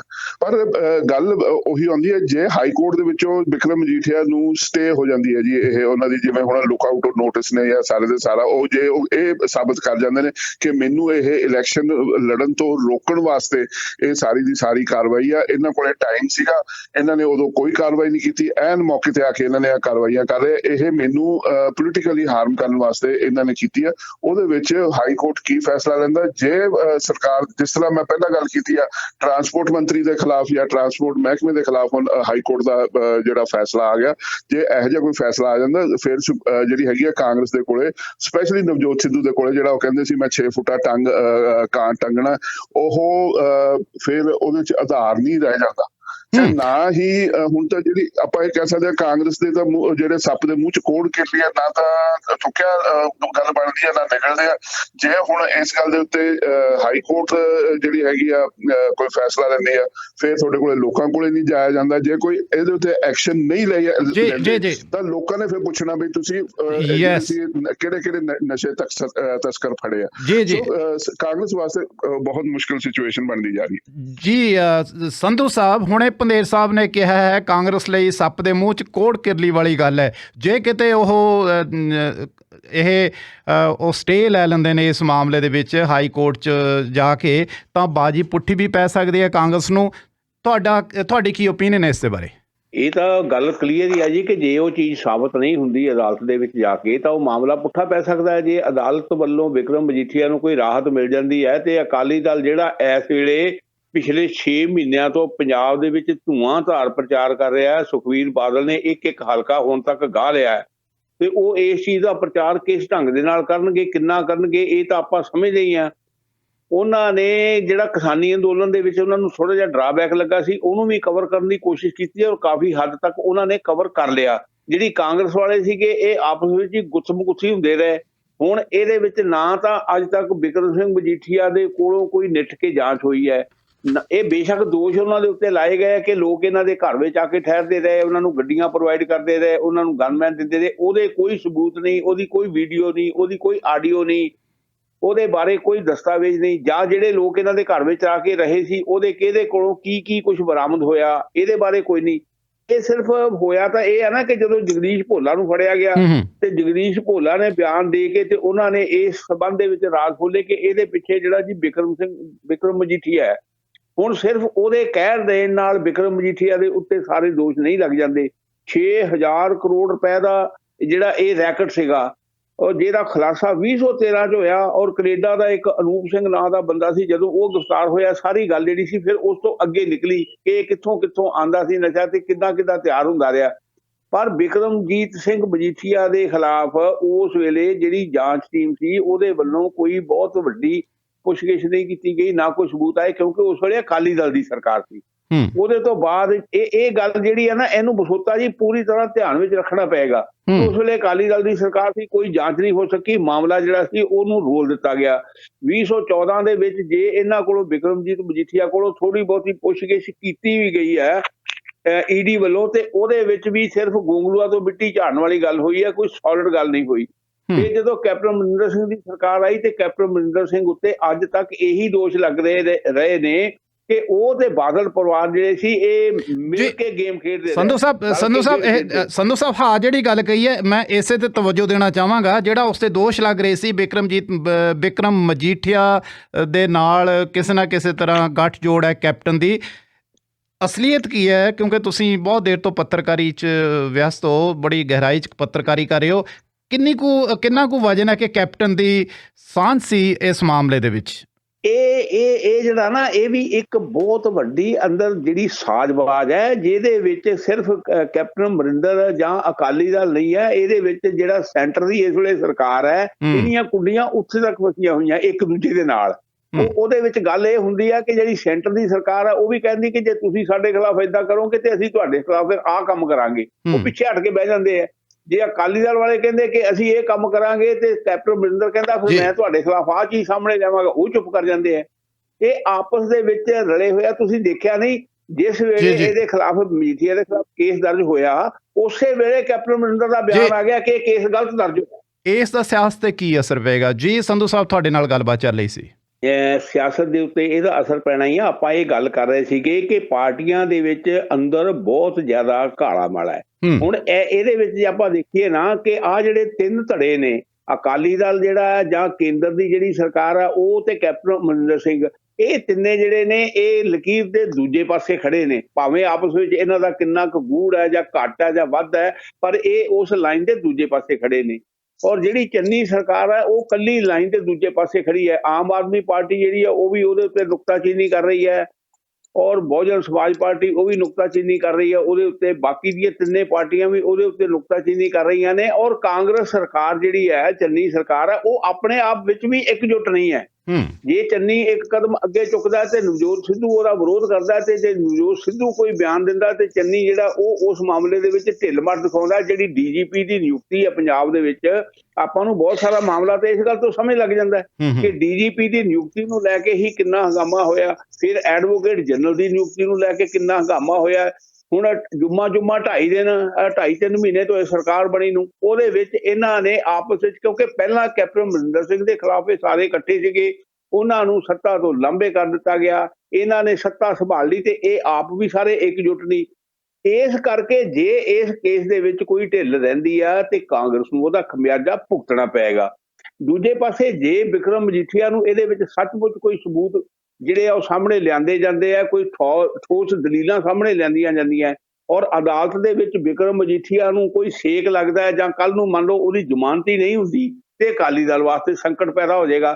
ਕਿਉਂਕਿ ਜਿਹੜਾ ਮਾਝਾ ਹੈ ਨਾ, ਜੇ ਆਪਾਂ ਮਾਲਵੇ ਨੂੰ ਛੱਡ ਦਈਏ, ਮਾਲਵੇ ਦੇ ਵਿੱਚ ਬਾਦਲ ਪਰਿਵਾਰ ਦਾ ਗੜ੍ਹ ਹੈ।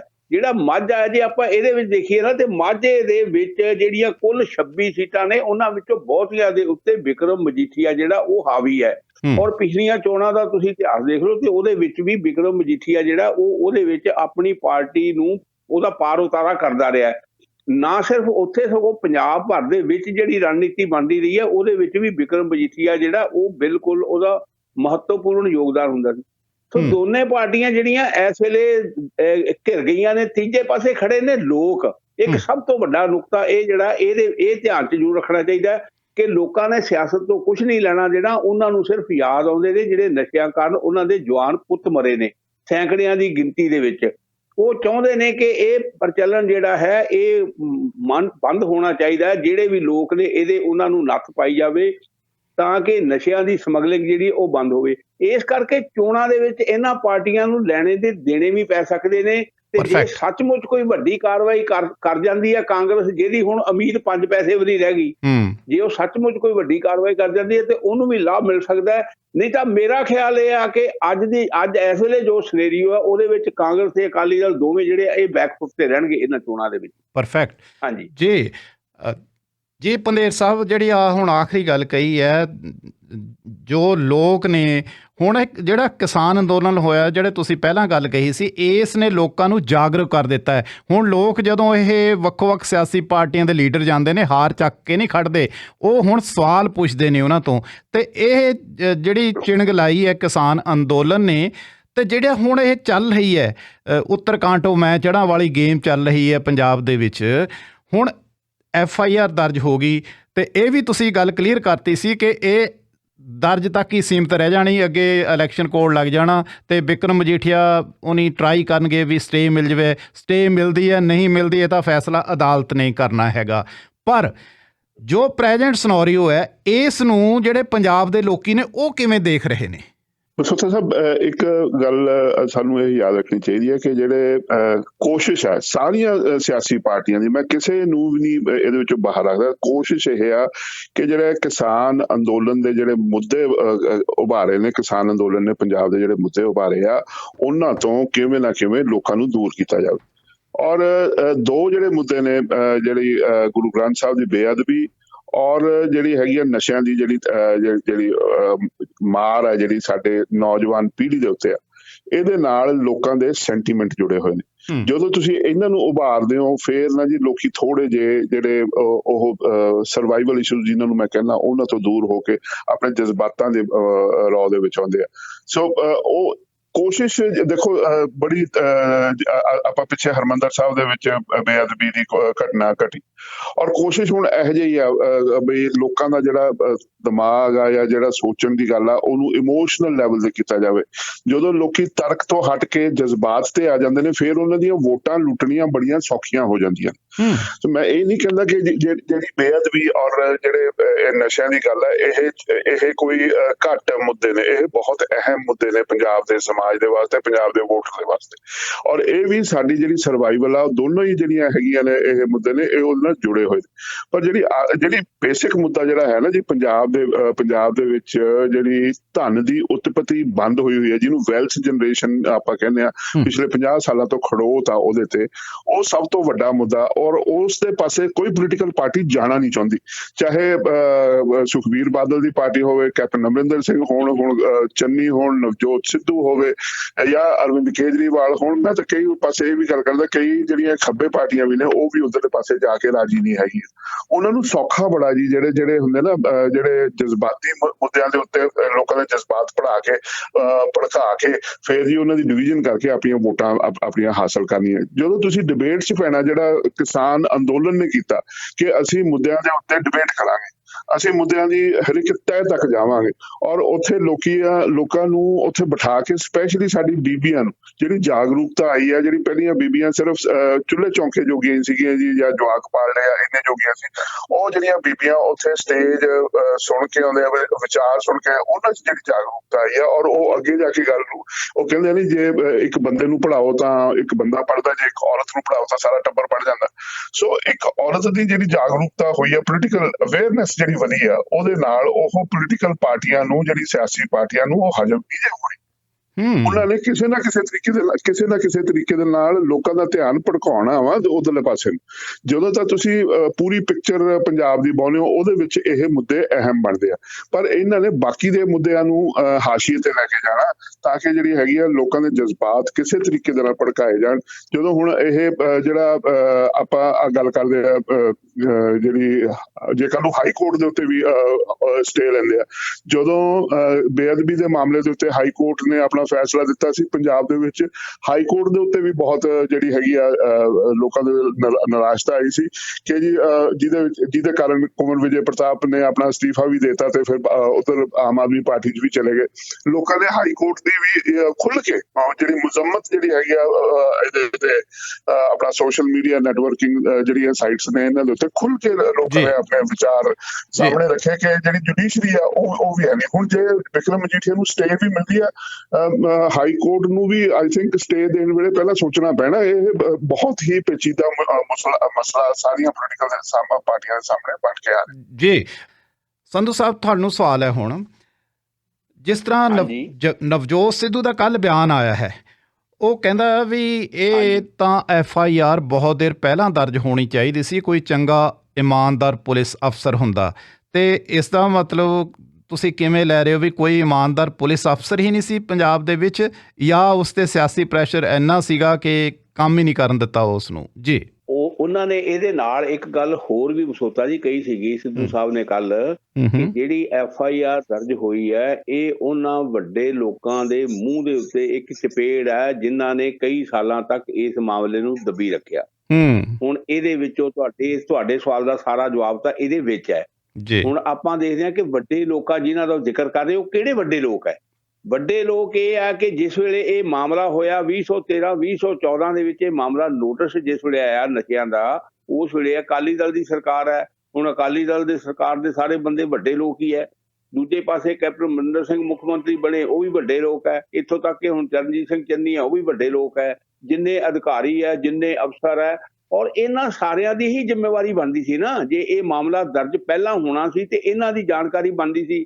ਜਿਸ ਤਰ੍ਹਾਂ ਬੇਅਦਬੀ ਕਾਂਡ ਜਿਹਦੇ ਤੋਂ ਵੱਡਾ ਮੇਰਾ ਖਿਆਲ ਪੰਜਾਬ ਦੇ ਵਿੱਚ ਅੱਜ ਤੱਕ ਕੋਈ ਮੁੱਦਾ ਹੋਇਆ ਹੀ ਨਹੀਂ। ਜਿਸ ਤਰ੍ਹਾਂ ਬੇਅਦਬੀ ਕਾਂਡ ਦੇ ਨਾਲ ਸਰਕਾਰਾਂ ਨੇ ਡੀਲ ਕੀਤਾ ਹੈ, ਉਹਨੂੰ ਹਮੇਸ਼ਾ ਟਾਲ ਮਟੋਲ ਕਰਨ ਦੀ ਕੋਸ਼ਿਸ਼ ਕੀਤੀ ਗਈ ਹੈ ਕਿ ਸ਼ਰੇਆਮ ਗੋਲੀ ਚਲਾ ਕੇ 2 ਬੰਦੇ ਮਾਰੇ ਗਏ ਹੁਣ, ਔਰ ਅੱਜ ਤੱਕ ਨਾ ਤਾਂ ਇਹ ਦੱਸਿਆ ਗਿਆ ਕਿ ਇਹਨਾਂ ਬੰਦਿਆਂ ਦੇ ਆਰਡਰ ਤੇ ਗੋਲੀ ਚਲਾਈ ਗਈ ਸੀ, ਔਰ ਨਾ ਹੀ ਇਹ ਪਤਾ ਲੱਗਿਆ ਗਿਆ ਕਿ ਇਹ ਐਕਸ਼ਨ ਜਿਹੜਾ ਸੱਤਾ ਦੇ ਵਿੱਚ ਕਿਸ ਦੇ ਕਹਿਣ ਦੇ ਉੱਤੇ ਕੀਤਾ ਗਿਆ ਸੀ, ਜਾਂ ਕਿ ਜਿਹੜੇ ਉੱਥੇ ਕਾਂਸਟੇਬਲ ਖੜੇ ਸੀ ਉਹਨਾਂ ਨੇ ਆਪਣੀ ਮਰਜ਼ੀ ਨਾਲ ਹੀ ਗੋਲੀ ਚਲਾਤੀ। ਆਪਾਂ ਇਸ ਸਵਾਲ ਦਾ ਜਵਾਬ ਨਹੀਂ ਦੇ ਸਕੇ। ਔਰ ਇਹ ਜਿਹਾ ਸਵਾਲ ਹੀ ਜਿਹੜਾ ਉਹਦੇ ਤੋਂ 2 ਨੰਬਰ ਤੇ ਲੈ ਲਓ, ਇਹ ਨਸ਼ਿਆਂ ਦਾ ਹੈ। ਔਰ ਇਹਦੇ ਵਿੱਚ ਵੀ ਆਪਾਂ ਹੁਣ ਤੱਕ ਗੂੰਗਲੂਆਂ ਤੋਂ ਮਿੱਟੀ ਝਾੜਦੇ ਆ ਰਹੇ ਹਾਂ 13-14 ਤੋਂ, ਜਦੋਂ ਦਾ ਇਹ ਮਾਮਲਾ ਸਾਹਮਣੇ ਆਇਆ। ਹਜੇ ਕਿ ਕਈ ਚੀਜ਼ਾਂ ਇਹਦੇ ਵਿੱਚ ਪ੍ਰਤੱਖ ਆਈਆਂ ਵੀ, ਪਰ ਉਹਨਾਂ ਦੀ ਜਾਂਚ ਨਹੀਂ ਕੀਤੀ ਗਈ। ਜਦੋਂ ਜਗਦੀਸ਼ ਭੋਲਾ ਜਿਹੜਾ ਉਹ ਕਹਿੰਦਾ ਕਿ ਉਸਨੇ 400 ਕਿਲੋ ਨਸ਼ੀਲੇ ਪਦਾਰਥ ਕੈਨੇਡਾ ਦੇ ਅਮਰਿੰਦਰ ਲਾਡੀ ਨੂੰ ਵੇਚੇ ਸੀ, ਔਰ ਇਹ ਜੇ ਬਿੱਟੂ ਔਲਖ ਨੇ ਵੀ ਵੇਚੇ ਸੀ, ਸੱਤੇ ਨੇ ਵੀ ਉਸ ਬੰਦੇ ਨੂੰ ਵੇਚੇ ਸੀ, ਔਰ ਇਹਨਾਂ ਦੀ ਇੱਕ ਫਰਮ ਸੀ ਹਿਮਾਚਲ ਦੇ ਵਿੱਚ, ਜਿਹਦੇ ਥਰੂ ਇਹ ਸਾਰਾ ਕਾਰੋਬਾਰ ਹੁੰਦਾ ਰਿਹਾ, ਕਿਉਂਕਿ ਉਹ ਸਮਾਨ ਬਾਹਰ ਭੇਜਦੀ ਸੀ। ਹੁਣ ਜਗਦੀਸ਼ ਭੋਲਾ ਵੀ ਇੰਟਰਨੈਸ਼ਨਲ ਪਹਿਲਵਾਨ ਸੀ, ਉਹਦਾ ਵੀ ਅੰਦਰ ਬਾਹਰ ਆਉਣਾ ਜਾਣਾ ਸੀ। ਬਾਅਦ ਵਿੱਚ ਇਹਨਾਂ ਤਿੰਨਾਂ ਨੇ ਇਹ ਗੱਲ ਕੀਤੀ ਨਾ ਕਿ ਸਾਡੀ ਤਿੰਨਾਂ ਦੀ ਤਾਂ ਰਿਹਾਇਸ਼ ਹੀ ਬਿਕਰਮ ਮਜੀਠੀਆ ਦੇ ਘਰ ਹੁੰਦੀ ਸੀ, ਅਸੀਂ ਤੇ ਉਹਦੇ ਘਰ ਆਂਦੇ ਜਾਂਦੇ ਸੀ। ਉਸ ਵੇਲੇ ਇਹ ਇਨਵੈਸਟੀਗੇਸ਼ਨ ਹੋਣੀ ਚਾਹੀਦੀ ਸੀ। ਅੱਜ ਇਸ ਗੱਲ ਨੂੰ 8-9 ਸਾਲ 7-8 ਸਾਲ ਦਾ ਸਮਾਂ ਲੰਘ ਗਿਆ। ਹੁਣ ਕਈ ਸਬੂਤ ਇਹਦੇ 'ਚ ਮਿਟ ਗਏ ਨੇ, ਕਈ ਚੀਜ਼ਾਂ ਇਹਦੇ 'ਚੋਂ ਮੁੱਦੇ ਗਾਇਬ ਹੋ ਗਏ ਨੇ, ਕਈ ਚੀਜ਼ਾਂ ਜਿਹੜੀਆਂ ਨੇ ਉਹ ਅਸਲ ਸੂਖ ਨਾਲ ਸੱਜੇ ਖੱਬੇ ਕਰ ਦਿੱਤੀਆਂ ਗਈਆਂ ਨੇ। ਇਸ ਕਰਕੇ ਉਹਨਾਂ ਦਾ, ਸਿੱਧੂ ਦਾ ਇਹ ਕਹਿਣਾ ਹੈ ਕਿ ਪਿਛਲੇ ਜਿਹੜੇ ਅਫਸਰ ਸੀ ਜਾਂ ਪਿਛਲੀਆਂ ਜਿਹੜੀਆਂ ਸਰਕਾਰਾਂ ਸੀ, ਉਹਨਾਂ ਨੇ ਇਸ ਮਾਮਲੇ ਵੱਲ ਤਵੱਜੋ ਨਹੀਂ ਦਿੱਤੀ, ਗੌਰ ਨਹੀਂ ਕੀਤਾ। ਤੇ ਸਵਾਲ ਇਹ ਵੀ ਜੇ ਹੁਣ ਗੌਰ ਕੀਤਾ ਤੇ ਹੁਣ ਇਹਦੇ ਵਿੱਚ ਸਾਹਮਣੇ ਕੀ ਆਉਂਦਾ, ਪੰਜਾਬ ਦੇ ਲੋਕਾਂ ਨੇ ਤਾਂ ਇਹ ਵੇਖਣਾ ਹੈ ਕਿ ਸਾਡੇ ਸਾਹਮਣੇ ਹਕੀਕਤ ਕੀ ਹੈ। ਕੀ ਸੱਚਮੁੱਚ ਅਮਲੀ ਤੌਰ ਤੇ ਕੋਈ ਕੰਮ ਹੁੰਦਾ ਕਿ ਗੁਟਕਾ ਸਾਹਿਬ ਦੀ ਸਹੁੰ ਚੱਕ ਕੇ ਵੀ ਜੇ ਉਹਦੇ ਤੋਂ ਮੁੱਕਰਿਆ ਜਾ ਸਕਦਾ, ਫਿਰ ਤੇ ਕੁਝ ਵੀ ਕੀਤਾ ਜਾ ਸਕਦਾ ਹੈ। ਇੱਕ ਗੱਲ ਹੋਰ ਹੈ, ਜੇ ਆਪਾਂ ਇਹ ਕਹੀਏ ਨਾ ਕਿ ਸਿਆਸੀ ਲੋਕਾਂ ਦਾ ਨਸ਼ਿਆਂ ਦੇ ਨਾਲ ਸੰਬੰਧ ਹੈ ਜਾਂ ਜੁੜੇ ਹੋਏ ਆ, ਇਹ ਅੱਜ ਦੀ ਗੱਲ ਨਹੀਂ। 1947 ਦੇ ਵਿੱਚ ਜਦੋਂ ਦੇਸ਼ ਆਜ਼ਾਦ ਹੈ, ਉਹਦੇ ਤੋਂ ਬਾਅਦ ਅੱਜ ਤੱਕ ਆਪਾਂ ਦੇਖਦੇ ਹਾਂ ਕਿ ਜਿਹੜਾ ਮਾਝਾ ਹੈ ਨਾ, ਇਹ ਅਫੀਮ ਦੀ ਸਮਗਲਿੰਗ ਦਾ ਗੜ ਰਿਹਾ ਹੈ। ਅਫੀਮ ਦੇ ਵੱਡੇ ਵੱਡੇ ਸਮਗਲਰ, ਨਾਮੀ ਸਮਗਲਰ ਜਿਹੜੇ ਸੀ, ਉਹ ਮਾਝੇ ਦੇ ਵਿੱਚ ਬੈਠੇ ਸੀ। ਉਹਦੇ ਤੋਂ ਬਾਅਦ ਜਿਹੜੀ ਅਫੀਮ ਸੀ ਉਹ ਪਿੱਛੇ ਰਹਿ ਗਈ, ਫਿਰ ਹੈਰੋਇਨ ਅੱਗੇ ਆ ਗਈ, ਫਿਰ ਜਿਹੜੇ ਹੋਰ ਸੀ ਸਿੰਥੈਟਿਕ ਡਰੱਗ ਜਿਹੜੀਆਂ ਸੀ ਉਹ ਅੱਗੇ ਆ ਗਈਆਂ। ਇੱਥੋਂ ਤੱਕ ਵੀ ਬਸੋਤਾ ਜੀ ਰਿਕਾਰਡ ਹੈਗਾ ਕਿ ਜਿਹੜਾ ਅਕਾਲੀ ਦਲ ਹੈ, ਸ਼੍ਰੋਮਣੀ ਅਕਾਲੀ ਦਲ ਹੈ, ਜਿਹੜੀ ਪੰਥਕ ਪਾਰਟੀ ਹੈ ਪੰਜਾਬ ਦੀ, ਇਹ ਜਿੱਥੇ ਇੱਕ ਪਾਸੇ ਤੰਬਾਕੂ ਦੀ ਕੱਟੜ ਵਿਰੋਧੀ ਪਾਰਟੀ ਹੈ, ਪੰਥ ਵੀ ਵਿਰੋਧੀ ਹੈ ਔਰ ਗੁਰੂ ਘਰ ਵੀ ਪੂਰਾ ਇਹਦਾ ਵਿਰੋਧੀ ਹੈ, ਦੂਜੇ ਪਾਸੇ ITC ਜਿਹੜੀ ਇੰਡੀਅਨ ਤੰਬਾਕੂ ਕੰਪਨੀ ਹੈ, ਉਹਦੇ ਕੋਲੋਂ ਵੀ ਤਾਂ ਇਹ ਫੰਡ ਲੈਂਦੇ ਰਹੇ ਨੇ। ਇਸ ਕਰਕੇ ਸਿਆਸਤ ਵਿੱਚ ਆ ਕੇ ਸਾਰਾ ਕੁਝ ਜਾਇਜ਼ ਹੋ ਜਾਂਦਾ ਹੈ। ਜਿਹੜਾ ਕੁਝ ਕਰ ਲਿਆ ਤੇ ਬਚ ਬਚਾ ਹੋ ਗਿਆ, ਉਹ ਠੀਕ ਹੋ ਗਿਆ। ਜਿੱਥੇ ਕਿਤੇ ਫੜਿਆ ਗਿਆ, ਫਿਰ ਉਹ ਦੇਖਿਆ ਕਿ ਮਾਮਲਾ ਦਬਾਉਣਾ ਹੈ ਕਿ ਟਾਲ ਮਟੋਲ ਕਰਨਾ ਹੈ ਕਿ ਕਿਵੇਂ ਕਰਨਾ ਹੈ। ਇਸ ਗੱਲ ਵੱਲ ਸਿੱਧੂ ਸਾਹਿਬ ਇਸ਼ਾਰਾ ਕਰ ਰਹੇ ਜੀ। ਪੰਦੇਰ ਸਾਹਿਬ, ਆਪਾਂ ਗੱਲ ਛੇੜੀ ਸੀ ਪਿੱਛੇ, ਕੈਪਟਨ ਅਮਰਿੰਦਰ ਉਨੀ ਮੁੱਖ ਮੰਤਰੀ ਰਹੇ ਨੇ, ਉਸ ਦੌਰਾਨ ਵੀ ਇਹ ਗੱਲ ਉੱਠੀ ਹੈ, ਲੇਕਿਨ ਇਹ ਕਮੀ ਕਿੱਥੇ ਰਹੀ ਹੈ? ਕੀ ਸੱਚਮੁੱਚ ਹੀ ਉਸ ਦਾ ਸੌਫਟ ਕਾਰਨਰ ਸੀ, ਉਹ ਮਾਮਲੇ ਨੂੰ ਦਬਾਉਣਾ ਚਾਹੁੰਦੇ ਸੀ, ਜਾਂ ਫਿਰ ਉਹਨਾਂ ਨੂੰ ਕੋਈ ਸੁਰਾਗ ਨਹੀਂ ਮਿਲ ਸਕੇ? ਕੀ ਅੜਿੱਕਾ ਆਉਂਦਾ ਰਿਹਾ ਹੈ ਉਹਨਾਂ ਦੇ ਕਾਰਜਕਾਲ ਦੌਰਾਨ ਇਸ ਇਨਵੈਸਟੀਗੇਸ਼ਨ 'ਚ? ਬਸੋਤਾ ਸਾਹਿਬ, ਬਿਲਕੁਲ ਇਸ ਡਿਟੇਲਡ ਇਨਵੈਸਟੀਗੇਸ਼ਨ ਪੂਰੀ ਚਾਹੀਦੀ ਸੀ, ਉਹ ਹੋਈ ਨਹੀਂ। ਔਰ ਹੁਣ ਜਿਸ ਤਰ੍ਹਾਂ ਸੰਧੂ ਸਾਹਿਬ ਨੇ ਕਿਹਾ, ਕਈ ਉਹਦੇ ਚੋਂ ਜਿਹੜੇ ਸੁਰਾਗ ਨੇ ਜਾਂ ਕਈ ਸਬੂਤ ਨੇ ਉਹ ਖੁਰਦ-ਬੁਰਦ ਹੋ ਚੁੱਕੇ ਆ। ਪਰ ਸਾਨੂੰ ਇਹ ਨਹੀਂ ਭੁੱਲਣਾ ਚਾਹੀਦਾ ਕਿ ਜਦੋਂ ਇਹ ਮੁੱਦਾ ਉਛੜਿਆ ਸੀ, ਉਦੋਂ ਜਿਸ ਤਰ੍ਹਾਂ ਸੰਧੂ ਸਾਹਿਬ ਨੇ ਯਾਦ ਕਰਾਇਆ, ਉਦੋਂ ਅਕਾਲੀ ਦਲ ਦੀ ਸਰਕਾਰ ਸੀ, ਕੇਂਦਰ ਦੇ ਵਿੱਚ BJP ਦੀ ਸਰਕਾਰ ਸੀ। ਐਨਫੋਰਸਮੈਂਟ ਡਾਇਰੈਕਟੋਰੇਟ ਦੀ ਜਿਹੜੀ ਇਨਵੈਸਟੀਗੇਸ਼ਨ ਸੀ, ਉਹ ਕੇਂਦਰ ਦੇ ਗ੍ਰਹਿ ਮੰਤਰੀ ਦੇ ਤੇ ਵਿੱਤ ਮੰਤਰੀ ਦੇ ਕੰਟਰੋਲ 'ਚ ਸੀ, ਉਹਨਾਂ ਨੇ ਕਰਾਉਣੀ ਸੀ। ਉਦੋਂ ਅਰੁਣ ਜੇਟਲੀ ਉੱਥੇ ਕਾਫੀ ਪਾਵਰਫੁਲ ਸੀ, ਔਰ ਬਿਕਰਮ ਮਜੀਠੀਆ ਨੇ ਅਰੁਣ ਜੇਟਲੀ ਦੀ ਜਿਹੜੀ ਅੰਮ੍ਰਿਤਸਰ ਦੀ ਕੈਂਪੇਨ ਸੀ, ਉਹ ਸਾਰੀ ਸਾਂਭੀ ਹੋਈ ਸੀ। ਪਰ ਬਸੋਤਾ ਸਾਹਿਬ, ਜਿਹੜੀ ਮੈਂ ਅਗਲੀ ਗੱਲ ਕਰਨਾ ਚਾਹੁੰਦਾ, ਉਹ ਬੜੀ ਅਹਿਮ ਆ। ਉਹ ਇਹ ਆ ਕਿ ਦਰਬਾਰ ਸਾਹਿਬ ਦੇ ਵਿੱਚ ਜਿਹੜਾ ਬੇਅਦਬੀ ਦਾ ਵਾਕਿਆ ਹੋਇਆ, ਤੇ ਉਸ ਤੋਂ ਬਾਅਦ ਜਿਹੜੀ ਭੀੜ ਨੇ ਬੰਦੇ ਨੂੰ ਕੁੱਟ-ਕੁੱਟ ਕੇ ਮਾਰਤਾ, ਉੱਥੇ ਜਿਹੜੀ ਨਾ ਬੇਅਦਬੀ ਜਾਇਜ਼ ਆ, ਨਾ ਕਿਸੇ ਬੰਦੇ ਦੀ ਜਾਨ ਲੈ ਲੈਣੀ ਜਾਇਜ਼ ਠਹਿਰਾਈ ਜਾ ਸਕਦੀ ਆ। ਪਰ ਇਹਦੇ ਵਿੱਚ ਗੱਲ ਇਹ ਆ ਕਿ ਲੋਕਾਂ ਦਾ ਵਿਸ਼ਵਾਸ ਨਿਆਂ ਪ੍ਰਣਾਲੀ ਤੋਂ ਉੱਠਦਾ ਜਾ ਰਿਹਾ। ਇਹ ਜੋ ਇੰਡੀਕੇਸ਼ਨ ਦਰਬਾਰ ਸਾਹਿਬ ਚ ਆਈ ਹੈ, ਕੱਲ ਨੂੰ ਇਹ ਤਿਆਰ ਰਹਿਣ ਜੇ ਅਗਰ ਪੋਲੀਟੀਕਲ ਪਾਰਟੀਆਂ ਨੇ, ਸਰਕਾਰਾਂ ਨੇ ਲੋਕਾਂ ਨੂੰ ਜਿਹੜਾ ਉਹਨਾਂ ਨੂੰ ਸਿਕਿਉਰਿਟੀ ਆ। ਦੇਖੋ, ਇੱਕ ਲੈਵਲ ਤੇ ਤਾਂ ਬਸੋਤਾ ਸਾਹਿਬ ਗੱਲ ਇਹ ਹੁੰਦੀ ਹੈ ਵੀ ਮੇਰੇ ਘਰੋਂ ਕੋਈ ਚੋਰ ਆ ਕੇ ਚੋਰੀ ਕਰਕੇ ਲੈ ਗਿਆ, ਮੇਰੀ ਕੋਈ ਵਸਤੂ ਚੱਕ ਕੇ ਲੈ ਗਿਆ। ਹੁਣ ਦੂਸਰੇ ਪਾਸੇ ਇਹ ਹੈ ਜੀ, ਮੇਰਾ ਇੱਕ ਜਿਹੜਾ ਨਸ਼ਾ ਤਸਕਰ ਆ, ਮੇਰਾ ਨੌਜਵਾਨ ਪੁੱਤ ਲੈ ਗਿਆ ਜੀ। ਹੁਣ ਉਹ ਲੋਕੀ ਕਿੱਥੇ ਤੱਕ ਬਰਦਾਸ਼ਤ ਕਰਨਗੇ? ਕੱਲ ਨੂੰ ਫੇਰ ਇਹ ਜਿਹੜੇ ਲੋਕਾਂ ਨੇ ਨਿਆਂ ਜਿਹੜਾ ਹੈਗਾ ਕਾਨੂੰਨ ਆਪਣੇ ਹੱਥ 'ਚ ਇੱਥੇ ਲੈਣਾ ਸ਼ੁਰੂ ਕਰਤਾ, ਫਿਰ ਕਿੱਥੇ ਗੱਲ ਰੁਕੂਗੀ? ਇਹ ਫਿਰ ਗੱਲ ਅੱਗੇ ਦੀ ਬਹੁਤ ਜਿਹੜੀ ਹੁੰਦੀ ਹੈ ਤਾਣੀ ਉਲਝ ਜਾਣੀ ਆ, ਫਿਰ ਨਹੀਂ ਸਾਂਭੀ ਜਾਣੀ। ਇਹ ਜਿਹੜੀਆਂ ਸਿਆਸੀ ਪਾਰਟੀਆਂ ਨੂੰ ਜਿਹੜੀ ਆਦਤ ਹੈ ਨਾ ਜੀ, ਗੱਲ ਨੂੰ ਲਮਕਾ ਕੇ ਜੀ ਆਪੇ ਗੱਲ ਖਤਮ ਹੋ ਜੂ, ਆਪੇ ਗੱਲ ਤਾਂ ਖਤਮ ਹੁੰਦੀ ਨਹੀਂ। ਹੁਣ ਬੇਅਦਬੀ ਦਾ ਜਿਹੜਾ ਮਸਲਾ ਸੀ ਪਿਛਲੇ 7 ਸਾਲਾਂ ਤੋਂ ਚੱਲ ਰਿਹਾ, ਉਹ ਹੁਣ ਦੇਖੋ ਜੀ ਕਿਸ ਲੈਵਲ ਤੇ ਵੱਧ ਗਿਆ ਲੋਕਾਂ ਦਾ ਗੁੱਸਾ ਉਹਦੇ ਵਿੱਚ, ਕਿਉਂਕਿ ਉਹਦੇ 'ਚ ਇਨਸਾਫ ਨਹੀਂ ਮਿਲ ਰਿਹਾ। ਔਰ ਜਿਹੜੀ ਔਰ ਦੋਨੋਂ ਮੈਂ ਫੇਰ ਕਹੂੰਗਾ ਜੀ, ਬੇਅਦਬੀ ਔਰ ਨਸ਼ੇ ਜਿਹੜੇ ਹੈਗੇ ਆ, ਉਹ ਦੋਨੋਂ ਲਿੰਕਡ ਵੀ ਨੇ।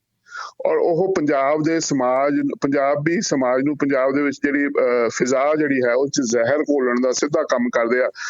ਬਾਰ-ਬਾਰ ਬੇਅਦਬੀਆਂ ਪੰਜਾਬ 'ਚ ਹੁੰਦੀਆਂ ਨੇ, ਬਾਰ-ਬਾਰ ਨਸ਼ਾ ਵਧਾਇਆ ਜਾਂਦਾ। ਇਹ ਕਾਹਦੇ ਵਾਸਤੇ, ਇਹ ਕਰਨਾ ਕੀ ਚਾਹੁੰਦੀਆਂ, ਇਹ ਕੌਣ ਪ੍ਰਮੋਟ ਕਰ ਰਿਹਾ, ਇਹਦੀ ਤਹਿ ਤੱਕ ਵੀ ਜਾਣਾ ਬਹੁਤ ਜ਼ਰੂਰੀ ਹੈ ਵੀ ਇਹ ਕੁਰਾਹ ਕੌਣ ਰਿਹਾ। ਇਹਦੇ ਵਾਸਤੇ ਵੀ ਇੱਕ ਜਿਹੜੀ ਹੈਗੀ ਹੈ। ਜੀ ਸੰਧੂ ਸਾਹਿਬ, ਰੁਕਣਾ, ਮੈਂ ਤੁਹਾਡੀ ਗੱਲ ਟੋਕਣੀ ਚਾਹੁੰਦਾ। ਆਪਾਂ ਇਹ ਗੱਲ ਕਰ ਰਹੇ ਹਾਂ, ਦੂਜੇ ਪਾਸੇ ਤੁਸੀਂ ਇਹ ਗੱਲ ਦੇਖੀ ਕਿ ਪਿਛਲੇ ਦਿਨ ਹੀ ਕੈਪਟਨ ਅਮਰਿੰਦਰ ਸਿੰਘ ਨੇ ਬਿਆਨ ਦਿੱਤਾ ਸੀ ਕਿ ਜਿਹੜਾ ਰੇਤ ਮਾਫੀਆ ਹੈ ਉਹਦੇ ਵਿੱਚ ਸਾਡੀ ਸਰਕਾਰ ਦੇ ਕੁਝ ਮੰਤਰੀ ਤੇ ਕੁਝ ਵਿਧਾਇਕਾਂ ਦਾ ਵੀ ਉਹਦੇ ਵਿੱਚ ਹੱਥ ਸੀ। ਜਦੋਂ ਤੁਹਾਨੂੰ ਪਤਾ ਹੈ ਕਿ ਮੰਤਰੀਆਂ ਦੇ ਵਿਧਾਇਕਾਂ ਦਾ ਹੱਥ, ਤੁਸੀਂ ਉਹਨਾਂ ਦੇ ਖਿਲਾਫ ਕਾਰਵਾਈ ਕਿਉਂ ਨਹੀਂ ਕੀਤੀ? ਇਹਦਾ ਮਤਲਬ ਇਹ ਹੈ ਕਿ ਸਰਕਾਰ ਜਾਣਬੁੱਝ ਕੇ ਵੀ ਇਦਾਂ ਦਾ ਤਮਾਸ਼ਾ ਦੇਖਦੀ ਹੈ ਵੀ ਚੱਲ ਜੇ ਕੋਈ ਕੁਝ ਕਰ ਗਿਆ। ਹੁਣ ਕੁਝ ਲੋਕਾਂ ਦੇ ਉੱਤੇ ਸ਼ਰੇਆਮ ਇਹ ਦੋਸ਼ ਲੱਗਦੇ ਰਹੇ ਹੈ ਕਿ ਇਹਨਾਂ ਦਾ ਰੇਤ ਮਾਫੀਏ ਦੇ ਨਾਲ ਪੂਰੇ ਸੰਬੰਧ ਹੈ, ਜਾਂ ਉਹਨਾਂ ਦਾ ਖੁਦ ਆਪ ਹੀ ਉਹ ਰੇਤ ਮਾਫੀਆ ਹੈਗੇ, ਉਹਨਾਂ ਨੂੰ ਫੇਰ ਅੱਗੇ ਸਰਕਾਰ ਦੇ ਵਿੱਚ ਇਹਨਾਂ ਨੇ ਸ਼ਾਮਲ ਕਰ ਲਿਆ ਜੀ। ਮਤਲਬ ਇਹ ਸਾਰੀ ਗੱਲ ਜਿਹੜੀ ਹੈ, ਜੇ ਤੁਹਾਡੀ ਜਾਣਕਾਰੀ 'ਚ ਹੈ, ਸਰਕਾਰ ਦੀ ਜਾਣਕਾਰੀ 'ਚ, ਸਰਕਾਰ ਉਹਦੇ ਖਿਲਾਫ ਕਾਰਵਾਈ ਕਿਉਂ ਨਹੀਂ ਕਰਦੀ? ਔਰ ਇਹਦਾ ਤੋਂ ਵੱਡੀ ਗੱਲ ਫਿਰ ਇਹੀ ਹੁੰਦੀ ਹੈ ਕਿ ਮੁੱਦਾ ਹੀ ਖਤਮ ਕਰ ਦਿਓ ਕਿ ਬੇਅਦਬੀ ਕਾਂਡ ਦਾ ਬੰਦਾ ਫੜਿਆ ਗਿਆ, ਕੌਣ ਜਾਂਚ ਕਰੇਗਾ, ਕਦੋਂ ਸਾਹਮਣੇ ਆਏਗੀ? ਉਹ ਲੋਕਾਂ ਨੇ ਕੁੱਟ-ਕੁੱਟ ਕੇ ਮਾਰਤਾ, ਕਿਉਂਕਿ ਲੋਕਾਂ ਦਾ ਨਿਆਂ ਪ੍ਰਣਾਲੀ 'ਚ, ਕਾਨੂੰਨ ਦੇ ਵਿੱਚ ਵਿਸ਼ਵਾਸ ਹੀ ਘਟਦਾ ਜਾ ਰਿਹਾ ਕਿ ਕਿਸੇ ਨੇ ਇਨਸਾਫ ਤਾਂ ਸਾਨੂੰ ਦੇਣਾ ਨਹੀਂ, ਅਸੀਂ ਆਪੇ ਇਨਸਾਫ ਕਰ ਲਈਏ, ਚਾਹੇ ਉਹ ਗਲਤ ਹੋ ਗਿਆ, ਚਾਹੇ ਉਹ ਮਾੜਾ ਹੋ ਗਿਆ ਜਾਂ ਠੀਕ ਹੋ ਗਿਆ। ਜੀ ਪੰਦੇਰ ਸਾਹਿਬ। ਹਾਂਜੀ ਬਿਲਕੁਲ। ਆਪਣਾ ਇਹਦੇ ਵਿੱਚ ਜੇ ਅਸੀਂ ਇਸ ਡਿਸਕਸ਼ਨ ਨੂੰ ਅੱਗੇ ਲੈ ਕੇ ਜਾਂਦੇ ਹਾਂ, ਜਿਹੜੀਆਂ ਸਿਆਸੀ ਪਾਰਟੀਆਂ ਨੇ ਉਹਨਾਂ ਨੂੰ ਵੀ ਜਦੋਂ ਵੋਟਾਂ ਮੰਗਣ ਵੇਲੇ ਕੋਈ ਮੋਟਰਸਾਈਕਲ ਮੰਗਦਾ, ਸ਼ਰਾਬ ਦੀਆਂ ਪੇਟੀਆਂ ਮੰਗਦਾ, ਕਦੇ ਕੁਛ ਉਹ ਵੋਟਾਂ ਪਾਉਣ ਦੀਆਂ ਕੀਮਤਾਂ ਮੰਗਦੇ, ਉਹਨਾਂ ਨੇ ਵੀ ਕਿਤੋਂ ਦੇਣੀਆਂ ਨੇ, ਫਿਰ ਉਹ ਇਹੋ ਜਿਹੇ ਹੀ ਅਨਸਰਾਂ ਕੋਲੋਂ ਲੈ ਕੇ ਲੋਕਾਂ ਨੂੰ ਵੰਡ ਦਿੰਦੇ ਆ। ਸੋ ਸਾਨੂੰ ਵੀ ਲੋਕਾਂ ਨੂੰ ਜਦੋਂ ਅਸੀਂ ਵੋਟ ਪਾਉਣ ਜਾਂਦੇ ਹਾਂ ਜਾਂ ਜਦੋਂ ਅਸੀਂ ਹੋਰ ਵੀ ਕੰਮ ਕਰਦੇ ਹਾਂ, ਉਦੋਂ ਵੀ ਸੁਚੇਤ ਹੋਣ ਦੀ ਲੋੜ ਹੈ। ਔਰ ਜਿਹੜੀ ਵੋਟ ਜਿਹੜੀ ਹੈਗੀ ਆ ਉਹ ਵਿਕਣੀ ਨਹੀਂ ਚਾਹੀਦੀ। ਜਿਹੜੀ ਸਾਡੇ ਹੁਣ ਪੰਜਾਬ 'ਚ ਇਹ ਵੀ ਬੜਾ ਵੱਡਾ ਰੁਝਾਨ ਹੈ ਜੀ, ਇਹ ਪੰਜਾਬ ਦੇ ਵਿੱਚ ਵੀ, ਪੰਜਾਬ 'ਚ ਕਹਿੰਦੇ ਲੋਕ ਵੀ ਆਪਣੀ ਵੋਟ ਵੇਚਦੇ ਜੀ। ਪੰਦੇਰ ਸਾਹਿਬ, ਇਸੇ ਮੁੱਦੇ ਤੇ ਆਉਣੇ ਆ ਵਾਪਸ। ਤੁਸੀਂ ਹੁਣ ਗੱਲ ਛੇੜੀ ਦਿੱਤੀ, ਇਸ ਨੂੰ ਅੱਗੇ ਵੱਖਰੇ ਐਂਗਲ ਤੋਂ ਲੈਂਦੇ ਆ। ਕੁੱਲ ਮਿਲਾ ਕੇ ਜੋ ਇਸ ਵੇਲੇ ਸਿਨੈਰੀਓ ਬਣਿਆ ਹੋਇਆ ਹੈ, ਲੋਕੀ ਸੁਚੇਤ ਹੋ ਚੁੱਕੇ ਨੇ। ਹੁਣ ਇਸ ਤੋਂ ਪਹਿਲਾਂ ਮੈਂ ਸਵਾਲ ਪੂਰਾ ਕਰਾਂ, ਕਾਲਰ ਦੀ ਗੱਲ ਸੁਣ ਲਈਏ, ਫਿਰ ਮੈਂ ਅੱਗੇ ਗੱਲ ਤੋਰਦਾ ਜੀ। ਰਾਜਕੁਮਾਰ, ਤੁਸੀਂ ਔਨ ਏਅਰ ਹੋ। ਹਾਂਜੀ ਪੰਡੇਰ ਸਾਹਿਬ, ਮੈਨੂੰ ਇੱਕ ਗੱਲ ਦੱਸੋ ਜੀ। ਮੇਰਾ ਸਵਾਲ ਹੈ ਜੀ, ਸਾਰਿਆਂ ਨੂੰ ਪਤਾ ਹੈ ਕਿ ਡੈਮੋਕ੍ਰੇਸੀ ਦੇ 4 ਵੱਡੇ ਥੰਮ ਨੇ, ਕਾਰਜਪਾਲਿਕਾ, ਵਿਧਾਨਪਾਲਿਕਾ, ਨਿਆਂਪਾਲਿਕਾ ਤੇ ਚੌਥਾ ਥੰਮ ਪ੍ਰੈਸ। ਠੀਕ ਹੈ ਜੀ। ਇਹ ਚਾਰੇ ਦੇ ਚਾਰੇ ਥੰਮ ਬਿਲਕੁਲ ਖੋਖਲੇ ਹੋਏ ਪਏ ਨੇ, ਤੁਹਾਡੀਆਂ ਗੱਲਾਂ ਤੋਂ ਵੀ ਨਜ਼ਰ ਆ ਰਿਹਾ, ਆਮ ਪਰਸੈਪਸ਼ਨ ਵੀ ਸਮਾਜ ਦੇ ਵਿੱਚ ਹੈ। ਠੀਕ ਹੈ, ਮੈਂ ਤੁਹਾਡਾ ਕਮੈਂਟ ਚਾਹਾਂਗਾ ਕਿ ਆਉਣ ਵਾਲੇ ਸਮੇਂ ਦੇ ਵਿੱਚ ਇਸ ਖੋਖਲੇ ਥੰਮਾਂ ਦੇ ਨਾਲ ਦੇਸ਼ ਦੀ ਕੀ ਪਿਕਚਰ ਹੋਏਗੀ? ਰਾਜਕੁਮਾਰ ਜੀ, ਬਹੁਤ ਵਧੀਆ ਸਵਾਲ ਹੈ। ਇਹਦੇ 'ਚ 2 ਜਿਹੜੇ ਥੰਮ ਨੇ, ਉਹਦੇ ਵਿੱਚ ਤਾਂ ਕਾਫੀ ਮੈਨੂੰ ਜਿਹੜਾ ਹੈਗਾ ਇੱਕ ਪ੍ਰੋਮਿਸ ਨਜ਼ਰ ਆ ਰਿਹਾ। ਜਿਹੜੀ ਮੈਂ ਪਹਿਲਾਂ ਵੀ ਗੱਲ ਕਰਦਾ, ਜਿਹੜਾ ਕਿਸਾਨੀ ਅੰਦੋਲਨ ਆ, ਉਹਨੇ ਪੰਜਾਬ ਦੀ, ਬੇਸ਼ੱਕ ਅਸੀਂ ਜਿਹੜੀ ਹੈਗੀ ਆ ਸਿਆਸੀ ਬਦਲ ਨਹੀਂ ਲੈ ਕੇ ਆਉਣਾ, ਸਿਆਸਤ ਦੇ ਵਿੱਚ ਬਦਲ ਲੈ ਕੇ ਆ ਰਹੀ ਆ। ਔਰ ਹੋ ਸਕਦਾ ਤੁਹਾਨੂੰ ਉਹ ਆਉਣ ਵਾਲੀਆਂ ਚੋਣਾਂ 'ਚ ਨਾ ਨਜ਼ਰ ਆਵੇ, ਪਰ ਵੀ ਜਿਹੜੀਆਂ 2022 ਆਉਣੀਆਂ, ਪਰ ਆਉਣ ਵਾਲੇ ਟਾਈਮ 'ਚ ਕਿਸ ਤਰ੍ਹਾਂ ਸਿਆਸਤ ਹੁੰਦੀ ਹੈ, ਸਿਆਸੀ ਪਾਰਟੀਆਂ ਨੂੰ ਆਪਣੀ ਸਿਆਸਤ ਬਦਲਣੀ ਪੈਣੀ ਹੈ। ਜਿਹੜਾ ਮੀਡੀਆ ਦੀ ਗੱਲ ਕਰਦਾ, ਕਿਉਂਕਿ ਮੈਂ 30 ਸਾਲ ਉਹਦੇ ਵਿੱਚ ਕੱਟਿਆ, ਜੋ ਮੀਡੀਆ ਦਾ ਖੋਖਲਾਪਣ ਜਾਂ ਦਿਵਾਲੀਆਪਣ ਸਾਹਮਣੇ ਆਇਆ, ਕਿਉਂਕਿ ਜਿਸ ਤਰੀਕੇ ਦੇ ਨਾਲ ਕਾਰਪੋਰੇਟ ਟੇਕ ਓਵਰ ਹੋਇਆ ਮੀਡੀਆ ਦਾ, ਔਰ ਇਹਦੇ ਵਿੱਚ ਪ੍ਰੋਫਿਟ ਨੂੰ ਹੀ ਤਰਜੀਹ ਦਿੱਤੀ ਜਾਂਦੀ ਹੈ ਕਿ ਜੀ ਅਸੀਂ ਇਹਦੇ ਵਿੱਚੋਂ ਪ੍ਰੋਫਿਟ ਕਿਵੇਂ ਕਮਾਉਣਾ, ਔਰ ਜਿਹੜੀ ਹੈਗੀ ਆ ਲੋਕ ਹਿੱਤ ਇਸ ਚੋਂ ਪਰੇ ਹੋ ਗਿਆ। ਉਹਦੀ ਇੱਕ ਰਿਪਲੇਸਮੈਂਟ ਆ ਗਈ ਆ, ਉਹ ਹੈਗੀ ਹੈ ਜੀ ਸੋਸ਼ਲ ਮੀਡੀਆ। ਜਿਹੜਾ ਹੈ ਸੋਸ਼ਲ ਮੀਡੀਆ ਦੇ ਵਿੱਚ ਜਿਸ ਤਰ੍ਹਾਂ ਖੁਦ ਲੋਕ ਹੀ ਮੀਡੀਆ ਪਰਸਨ ਬਣ ਗਏ, ਜਰਨਲਿਸਟ ਹੈ, ਜਿਹਦੇ ਹੱਥ 'ਚ ਮੋਬਾਈਲ ਸਮਾਰਟਫੋਨ ਆ, ਉਹ ਇਸ ਵੇਲੇ ਇੱਕ ਜਰਨਲਿਸਟ ਆ। ਔਰ ਗੱਲ ਲੁਕੀ ਹੁਣ ਰਹਿੰਦੀ ਨਹੀਂ, ਜੇ ਕੋਈ ਕਰਦਾ ਵੀ ਤੁਸੀਂ ਕਿਤੇ ਵੀ ਖੂੰਜੇ 'ਚ ਕੋਈ ਵੀ ਇਨਸੀਡੈਂਟ ਹੁੰਦਾ, ਉਹਦੀ ਕੋਈ ਨਾ ਕੋਈ ਵੀਡੀਓ ਬਣਾ ਕੇ ਪਾ ਦਿੰਦਾ। ਸੋ ਇਹ ਵੀ ਬਹੁਤ ਵੱਡਾ ਇੰਪੈਕਟ, ਜਾਂ ਇਹ ਸਾਡੇ ਵਾਸਤੇ ਇੱਕ ਬਹੁਤ ਜਿਹੜੀ ਹੈਗੀ ਆ ਆਸ਼ਾ ਦੀ ਕਿਰਨ ਮੈਂ ਇਹਨੂੰ ਦੇਖਦਾ। ਇਹਦੇ ਵਿੱਚ ਆਉਣ ਵਾਲੇ ਦਿਨਾਂ ਦੇ ਵਿੱਚ ਤਬਦੀਲੀ ਪੋਜ਼ਿਟਿਵ, ਦੋਨੋਂ ਚੀਜ਼ਾਂ ਕਾਰਨ ਸਾਨੂੰ ਪੋਜ਼ਿਟਿਵ ਆਊਗੀ। ਜਦੋਂ ਇਹਨਾਂ ਦੋਹਾਂ 'ਚ ਤਬਦੀਲੀ ਆ ਜਾਂਦੀ ਆ, ਫਿਰ ਜਿਹੜੀ ਐਗਜ਼ੈਕਟਿਵ ਔਰ ਜੁਡੀਸ਼ਰੀ ਆ, ਉਹਨਾਂ ਨੂੰ ਆਪਣੇ ਆਪ ਨੂੰ ਹੀ ਐਡਜਸਟ ਉਸ ਮਾਹੌਲ ਦੇ ਵਿੱਚ ਕਰਨਾ ਹੀ ਪਏਗਾ ਜੀ। ਅਗਲਾ ਹਾਂਜੀ ਜੀ ਸੰਧੂ ਸਾਹਿਬ, ਤੁਹਾਡੇ ਲਈ ਸਵਾਲ ਹੈ। ਗੁਰਵਿੰਦਰ ਹੋਣੀ ਹੁਣ ਸਵਾਲ ਪੁੱਛ ਰਹੇ ਨੇ। ਮੇਰਾ ਸਵਾਲ ਇਹ ਹੈ ਜੀ, NGO ਨੇ ਉੱਥੇ ਪੰਜਾਬ ਦੇ, ਇੰਡੀਆ ਦੇ ਵਿੱਚ, ਜਾਂ ਹੋਰ ਕੋਈ ਜਥੇਬੰਦੀਆਂ ਨੇ ਜਿਹੜੀਆਂ ਨਾਨ ਪੋਲੀਟੀਕਲ ਨੇ, ਇਹ ਇਕੱਠੀਆਂ ਹੋ ਕੇ ਕੋਈ ਇੱਦਾਂ ਦਾ ਇੱਕ ਪੋਲੀਟੀਕਲ ਪਾਰਟੀਆਂ ਦੇ ਪੈਰਲਲ ਹੁਣ ਪ੍ਰਚਾਰ ਕਰਨ ਦਾ ਕੋਈ ਹੀਲਾ, ਕੋਈ ਤਰੀਕਾ ਇਹ ਹੋ ਸਕਦਾ ਇਹ ਇਕੱਠੇ ਹੋ ਕੇ ਸਾਰੇ, ਜਿਵੇਂ ਕਿ ਹੁਣ ਇਹਨਾਂ ਨੇ ਪੋਲੀਟੀਕਲ ਪਾਰਟੀਆਂ ਨੇ ਆਪਣਾ ਆਪਣਾ ਢੋਲ ਵਜਾਉਣਾ ਵੋਟਾਂ ਮੰਗਣ ਵਾਸਤੇ, ਤੇ ਪਿੰਡੋ ਪਿੰਡੀ ਸ਼ਹਿਰੋ ਸ਼ਹਿਰੀ ਮੀਟਿੰਗਾਂ ਕਰਕੇ ਜਾਂ ਕੋਈ ਤਰੀਕੇ ਦੇ ਨਾਲ ਵੀ ਜਿਹੜੇ ਲੋਕਾਂ ਨੂੰ ਡਾਇਰੈਕਟਲੀ ਬਜਾਏ ਕਿ ਚੈਨਲਾਂ ਦੇ ਜਾਂ ਮੀਡੀਆ ਦੇ ਬਜਾਏ ਸਿੱਧਾ ਉਹਨਾਂ ਦੇ ਨਾਲ ਰਾਬਤਾ ਕਰਕੇ ਤੇ ਉਹਨਾਂ ਨੂੰ ਜਾਗਰੂਕ ਕੀਤਾ ਜਾਵੇ ਇਹੋ ਜਿਹੇ ਇੰਟੈਲੈਕਚੁਅਲ ਬੰਦਿਆਂ ਦੇ ਥਰੂ। ਹਾਂਜੀ, ਇਹਦੇ ਵਿੱਚ ਦੇਖੋ ਕਾਫੀ ਕੁਝ ਤਾਂ ਪਹਿਲਾਂ ਹੋ ਚੁੱਕਾ ਹੈ। ਜਿਹੜਾ ਕਿਸਾਨ ਅੰਦੋਲਨ ਹੈ ਇਹਨੇ ਬਹੁਤ ਵੱਡੀ ਭੂਮਿਕਾ ਨਿਭਾਈ ਹੈ। ਇਹਨੇ ਜਾਗਰੂਕਤਾ ਵੀ ਪੈਦਾ ਕੀਤੀ ਹੈ ਤੇ ਇਹਨੇ ਇਹ ਜਿਹੜੀ ਜਾਗਰੂਕਤਾ ਹੈ ਨਾ ਗਰਾਊਂਡ ਲੈਵਲ ਤੱਕ, ਪਿੰਡਾਂ ਤੱਕ ਪਹੁੰਚਾ ਦਿੱਤੀ ਹੈ ਲੋਕਾਂ ਤੱਕ। ਹੁਣ ਲੋਕ ਵੀ ਉੱਥੇ ਖੜ ਕੇ ਇਹ ਗੱਲ ਜਿਹੜੀ ਆ ਉਹ ਸੋਚਣ ਲੱਗ ਪਏ ਨੇ। ਇਸ ਕਰਕੇ ਮੀਡੀਆ ਦੇ ਉੱਤੇ, ਦੂਜੀ ਗੱਲ ਕਿ ਮੀਡੀਆ ਜਿਹੜਾ ਕਾਰਪੋਰੇਟ ਦੇ ਹੱਥਾਂ ਦੇ ਵਿੱਚ ਚੜ ਗਿਆ ਮੀਡੀਆ, ਉਹ ਬਦਨਾਮ ਹੋ ਚੁੱਕਾ। ਲੋਕ ਉਹਦੇ ਤੇ ਬਿਲਕੁਲ ਭਰੋਸਾ ਨਹੀਂ ਕਰਦੇ, ਨਾ ਉਹਨਾਂ ਨੂੰ ਸੁਣਨਾ ਚਾਹੁੰਦੇ ਨੇ। ਹੁਣ ਇਸ ਵੇਲੇ ਜਾਂ ਤਾਂ ਜਿਹੜਾ ਵਿਦੇਸ਼ੀ ਮੀਡੀਆ ਉਹਨੂੰ ਲੋਕ ਸੁਣ ਰਹੇ ਨੇ ਜਾਂ ਸੋਸ਼ਲ ਮੀਡੀਆ ਨੂੰ ਸੁਣ ਰਹੇ ਨੇ। ਫਿਰ ਉਹਦੇ ਵਿੱਚ ਇਹ ਹੈ ਕਿ ਲੋਕਾਂ ਦੇ ਵਿੱਚ ਜਾਗਰੂਕਤਾ ਵੀ ਆ ਰਹੀ ਹੈ। ਜਿਹੜੇ ਨਾਨ ਪੋਲੀਟੀਕਲ ਗਰੁੱਪ ਨੇ ਕੁਝ ਪੰਜਾਬ ਦੇ ਵਿੱਚ ਐਕਟਿਵ ਹੋਏ ਨੇ। ਪਿਛਲੇ ਦਿਨੀ ਇੱਕ ਗੀਤਕਾਰਾਂ ਨੇ ਤੇ ਗਾਉਣ ਵਾਲਿਆਂ ਨੇ ਵੀ ਆਪਣਾ ਗਰੁੱਪ ਬਣਾਇਆ ਸੀ। ਉਹਨਾਂ ਨੇ ਵੀ ਕਿਹਾ ਸੀ ਕਿ ਅਸੀਂ ਪੰਜਾਬ ਦੇ ਵਿੱਚ ਸਵਾਲ ਪੁੱਛਾਂਗੇ, ਜਿਹੜੀ ਪਾਰਟੀ ਆਪਣੇ ਚੋਣ ਮੈਨੀਫੈਸਟੋ ਦੇ ਵਿੱਚ ਉਹਨਾਂ ਸਵਾਲਾਂ ਦੇ ਜਵਾਬ ਦੇਵੇਗੀ ਅਸੀਂ ਉਹਨੂੰ ਵੋਟ ਪਾਵਾਂਗੇ, ਦੂਜਿਆਂ ਦਾ ਅਸੀਂ ਟੋਟਲ ਬਾਈਕਾਟ ਕਰਾਂਗੇ। ਕਿਸਾਨ ਜਥੇਬੰਦੀਆਂ ਜਿਹੜੀਆਂ ਉਹ ਵੀ ਇਸੇ ਰਸਤੇ ਦੇ ਉੱਤੇ ਚੱਲ ਰਹੀਆਂ ਨੇ ਕਿ ਅਸੀਂ ਉਹਨਾਂ ਪਾਰਟੀਆਂ ਦਾ ਬਾਈਕਾਟ ਕਰਾਂਗੇ ਜਿਹੜੀਆਂ ਪਾਰਟੀਆਂ ਪੰਜਾਬ ਦੇ ਲੋਕ ਹਿੱਤਾਂ ਦੀ ਗੱਲ ਨਹੀਂ ਕਰਦੀਆਂ। ਸੋ ਇਹਨੂੰ ਆਪਾਂ ਭਾਵੇਂ ਜਾਗਰੂਕਤਾ ਦੀ ਇੱਕ ਸ਼ੁਰੂਆਤ ਕਹਿ ਲਈਏ ਤੇ ਆਉਣ ਵਾਲੇ ਦਿਨਾਂ ਦੇ ਵਿੱਚ ਇਹ ਜਾਗਰੂਕਤਾ ਜਿਹੜੀ ਆ ਬਹੁਤ ਜ਼ੋਰ ਫੜ ਜਾਏਗੀ। ਔਰ ਜਿਹੜਾ ਮੀਡੀਆ ਉਹ ਵੀ ਹੁਣ ਸੋਚਣ ਲੱਗ ਪਿਆ ਕਿ ਅਸੀਂ ਲੋਕਾਂ ਨਾਲੋਂ ਟੁੱਟ ਕੇ ਸਿਰਫ ਇਕੱਲੇ ਕਾਰਪੋਰੇਟ ਦੇ ਮੋਢਿਆਂ ਦੇ ਉੱਤੇ ਚੜ ਕੇ ਕਿਹੜੇ ਪਾਸੇ ਨੂੰ ਜਾਵਾਂਗੇ, ਸਾਨੂੰ ਲੋਕਾਂ ਦੀ ਗੱਲ ਵੀ ਕਰਨੀ ਪੈਣੀ ਹੈ। ਜੀ ਹੁਣ ਜੇ ਸੰਧੂ ਸਾਹਿਬ ਮੈਂ ਇਸੇ ਗੱਲ ਨੂੰ ਅੱਗੇ ਤੋਰਦਾ, ਮੈਂ ਤੁਹਾਤੋਂ ਦੋਹਾਂ ਦਾ ਵਾਰੀ ਜਵਾਬ ਚਾਹਾਂਗਾ। ਤੇ ਹੁਣ ਮੁੱਖ ਦੀ ਗੱਲ ਤਾਂ ਗੋਦੀ ਮੀਡੀਆ ਨੰਗਾ ਹੋ ਗਿਆ ਹੈ, ਹੁਣ ਲੋਕੀ ਸਮਝ ਗਏ ਨੇ। ਇਸੇ ਨੂੰ ਥੋੜ੍ਹਾ ਹੋਰ ਪ੍ਰਸਾਈਜ਼ ਕਰਦੇ ਹਾਂ ਤੁਹਾਡੀ ਗੱਲ ਨੂੰ। ਇਸੇ ਸੰਬੰਧ ਸਵਾਲ ਮੇਰਾ ਇਹ ਹੈ, ਕੈਪਟਨ ਅਮਰਿੰਦਰ ਨੇ ਵੱਖਰੀ ਪਾਰਟੀ ਬਣਾ ਲਈ ਹੈ, ਕਾਂਗਰਸ ਦੇ ਨਾਲ ਤੋੜ ਵਿਛੋੜਾ ਹੋਣ ਤੋਂ ਬਾਅਦ ਬੀਜੇਪੀ ਨਾਲ ਹੱਥ ਮਿਲਾ ਲਿਆ ਹੈ। ਇਹ ਵੀ ਗੱਲ ਕਲੀਅਰ ਹੈ ਬੀਜੇਪੀ ਦੀ ਸਪੋਰਟ ਨਾਲ ਉਹ ਚੋਣਾਂ ਲੜਨਗੇ। ਕੁਝ ਹੋਰ ਬੰਦੇ ਵੀ ਆਉਣ ਵਾਲੇ ਸਮੇਂ 'ਚ ਇਸ ਪਾਰਟੀ ਸ਼ਾਮਲ ਹੋਣ ਦੀ ਸੰਭਾਵਨਾ ਹੈ। ਦੂਜੇ ਪਾਸੇ ਲੋਕ ਸਮਝਦੇ ਨੇ ਇਸ ਵੇਲੇ ਕੋਈ ਮੁੱਦਿਆਂ ਦੀ ਰਾਜਨੀਤੀ ਨਹੀਂ, ਕੋਈ ਲੋਕਾਂ ਦਾ ਭਲਾ ਨਹੀਂ ਚਾਹੁੰਦਾ, ਸਿਰਫ ਮੌਕਾ ਪ੍ਰਸਤੀ ਹੈ ਰਾਜਨੀਤੀ ਦੇ ਵਿੱਚ। ਇਹ ਮੌਕਾ ਦੇਖ ਕੇ ਪੈਂਤੜੇ ਸਿਆਸਤਦਾਨ ਬਦਲਦੇ ਨੇ। ਬਾਰ-ਬਾਰ ਗੱਲ ਉੱਭਰ ਕੇ ਸਾਹਮਣੇ ਆ ਰਹੀ ਹੈ, ਚਾਹੇ ਗੁਟਕੇ 'ਤੇ ਹੱਥ ਰੱਖ ਕੇ ਕੈਪਟਨ ਦੀ ਸਹੁੰ ਖਾਣ ਦੀ ਗੱਲ ਹੋਵੇ, ਚਾਹੇ ਕੇਜਰੀਵਾਲ ਆਪਣਾ ਪੱਤਾ ਖੇਡ ਰਿਹਾ ਹੈ ਤੇ ਇੱਧਰ ਜਿਹੜਾ ਅਕਾਲੀ ਦਲ ਇਹ ਆਪਣਾ ਪੱਤਾ ਖੇਡ ਰਿਹਾ ਹੈ। ਮੇਰਾ ਸਵਾਲ ਇਹ ਹੈ, ਕੈਪਟਨ ਦੀ ਗੱਲ ਕਰੀਏ, ਕੈਪਟਨ ਨੇ ਜੋ ਪੈਂਤੜਾ ਖੇਡਿਆ ਹੈ, ਇਸ ਪੈਂਤੜੇ ਨੂੰ ਲੈ ਕੇ ਲੋਕ ਕਿੰਨਾ ਕੁ ਸਵੀਕਾਰ ਕਰਨਗੇ, ਲੋਕ ਕਿੰਨਾ ਕੁ ਸਾਥ ਦੇਣਗੇ ਕੈਪਟਨ ਦਾ ਇਸ ਮੌਕੇ 'ਤੇ? ਪਹਿਲਾਂ ਸੰਧੂ ਸਾਹਿਬ ਤੁਹਾਨੂੰ ਸਵਾਲ ਹੈ। ਬਸੋਤਾ ਜੀ, ਜਿਹੜੀਆਂ ਪੋਲੀਟੀਕਲ ਪਾਰਟੀਆਂ ਨੇ, ਸਿਆਸੀ ਪਾਰਟੀਆਂ ਨੇ ਜਿਹੜੀਆਂ ਇਸ ਵੇਲੇ ਸਮੈਤ ਕੈਪਟਨ ਅਮਰਿੰਦਰ ਦੇ, ਬੀਜੇਪੀ ਦੇ, ਅਕਾਲੀ ਦਲ ਦੇ, ਆਮ ਆਦਮੀ ਪਾਰਟੀ ਦੇ, ਜਿੰਨੀਆਂ ਵੀ ਪਾਰਟੀਆਂ ਨੇ, ਚਾਹੇ ਉਹ ਚਰਨਜੀਤ ਸਿੰਘ ਚੰਨੀ ਦੀ ਪਾਰਟੀ ਹੈ ਚਾਹੇ ਅਮਰਿੰਦਰ ਦੀ ਹੈ, ਲੋਕ ਇਹਨਾਂ ਤੋਂ ਬਹੁਤੇ ਖੁਸ਼ ਨਹੀਂ ਹੈਗੇ। ਲੋਕਾਂ ਦੀ ਮਜਬੂਰੀ ਹੈ। ਇੱਕ ਗੱਲ ਇਹ ਆ ਕਿ ਲੋਕਾਂ ਦੇ ਕੋਲ ਕੋਈ ਬਦਲ ਹੋਣਾ ਚਾਹੀਦਾ। ਜੇ ਬਦਲ ਹੀ ਨਹੀਂ ਹੈਗਾ ਕਿ ਤਾਂ ਲੋਕ ਜਿਹੜੇ ਸੱਜੇ ਜਾਂ ਖੱਬੇ ਫਿਰ ਉੱਥੇ ਕਿ ਜਾ ਕੇ ਹੀ ਡਿੱਗਦੇ ਆ। ਦੂਜੀ ਗੱਲ ਜਿਹੜੀ ਇੱਕ ਇਹ ਆ ਕਿ ਭੁਦੇਰ ਸਾਹਿਬ ਨੇ ਪਹਿਲਾਂ ਕਹੀ ਸੀ ਕਿ ਅੱਜ ਵੀ ਪੰਜਾਬ ਦੇ ਵਿੱਚ ਘੱਟ ਜਾਂ ਵੱਧ ਵੋਟਾਂ ਵਿਕਦੀਆਂ ਨੇ। ਜਿਸ ਵੇਲੇ ਵੋਟਾਂ ਪੈਣ ਦਾ ਟਾਈਮ ਆਉਂਦਾ ਉਸ ਵੇਲੇ ਵੱਡੇ ਵੱਡੇ ਲਾਲਚ ਦਿੱਤੇ ਜਾਂਦੇ ਨੇ, ਪੈਸਾ, ਨਸ਼ੇ, ਕਈ ਕੁਛ ਦਿੱਤਾ ਜਾਂਦਾ ਹੈ ਤੇ ਵੋਟਾਂ ਖਰੀਦ ਲਈ ਜਾਂਦੀਆਂ ਨੇ। ਜਾਂ ਇਹ ਕਿਹਾ ਜਾਂਦਾ ਕਿ ਸਾਡੀ ਸਰਕਾਰ ਬਣੇਗੀ, ਤੁਹਾਨੂੰ ਇਹ ਦੇਵਾਂਗੇ ਇਹ ਦੇਵਾਂਗੇ, ਉਹਨੂੰ ਆਪਾਂ ਲਾਲਚ ਦੀ ਕੈਟਾਗਰੀ ਦੇ ਵਿੱਚ ਰੱਖ ਲੈਂਦੇ ਹਾਂ। ਤੀਜੀ ਗੱਲ ਇਹ ਹੁੰਦੀ ਹੈ ਕਿ ਮੁੱਖ ਮੰਤਰੀ ਦਾ ਫੇਸ ਕੀ ਹੈ। ਲੋਕੀ 50% ਤੱਕ ਇਸ ਗੱਲ ਦੇ ਉੱਤੇ ਭਰੋਸਾ ਕਰਕੇ ਵੋਟ ਪਾਉਂਦੇ ਨੇ ਕਿ ਇਹ ਬੰਦਾ ਚੰਗਾ, ਜੇ ਇਹ ਮੁੱਖ ਮੰਤਰੀ ਬਣੇਗਾ ਤੇ ਕੱਲ ਨੂੰ ਪੰਜਾਬ ਦਾ ਪਾਰ ਉਤਾਰਾ ਹੋ ਸਕਦਾ ਹੈ। ਅਗਲੀ ਗੱਲ ਇਹ ਹੈ ਕਿ ਲੋਕਲ ਪੱਧਰ ਦੇ ਉੱਤੇ ਜਿਹੜੇ ਨੇਤਾ ਹੁੰਦੇ ਨੇ, ਲੋਕਾਂ ਦੇ ਉਹਨਾਂ ਦੇ ਨਾਲ ਅਸਰ ਰਸੂਖ, ਸੰਬੰਧ, ਰਿਸ਼ਤੇਦਾਰੀਆਂ, ਭਾਈਚਾਰੇ ਪੰਜਾਬ ਦੇ ਵਿੱਚ ਨੇ, ਕਿਉਂਕਿ ਚੋਣਾਂ ਲੜਨ ਵਾਲੇ ਬੰਦੇ ਤਾਂ ਪੰਜਾਬ ਦੇ ਨਾਲ ਸੰਬੰਧਿਤ ਹੀ ਹੈ।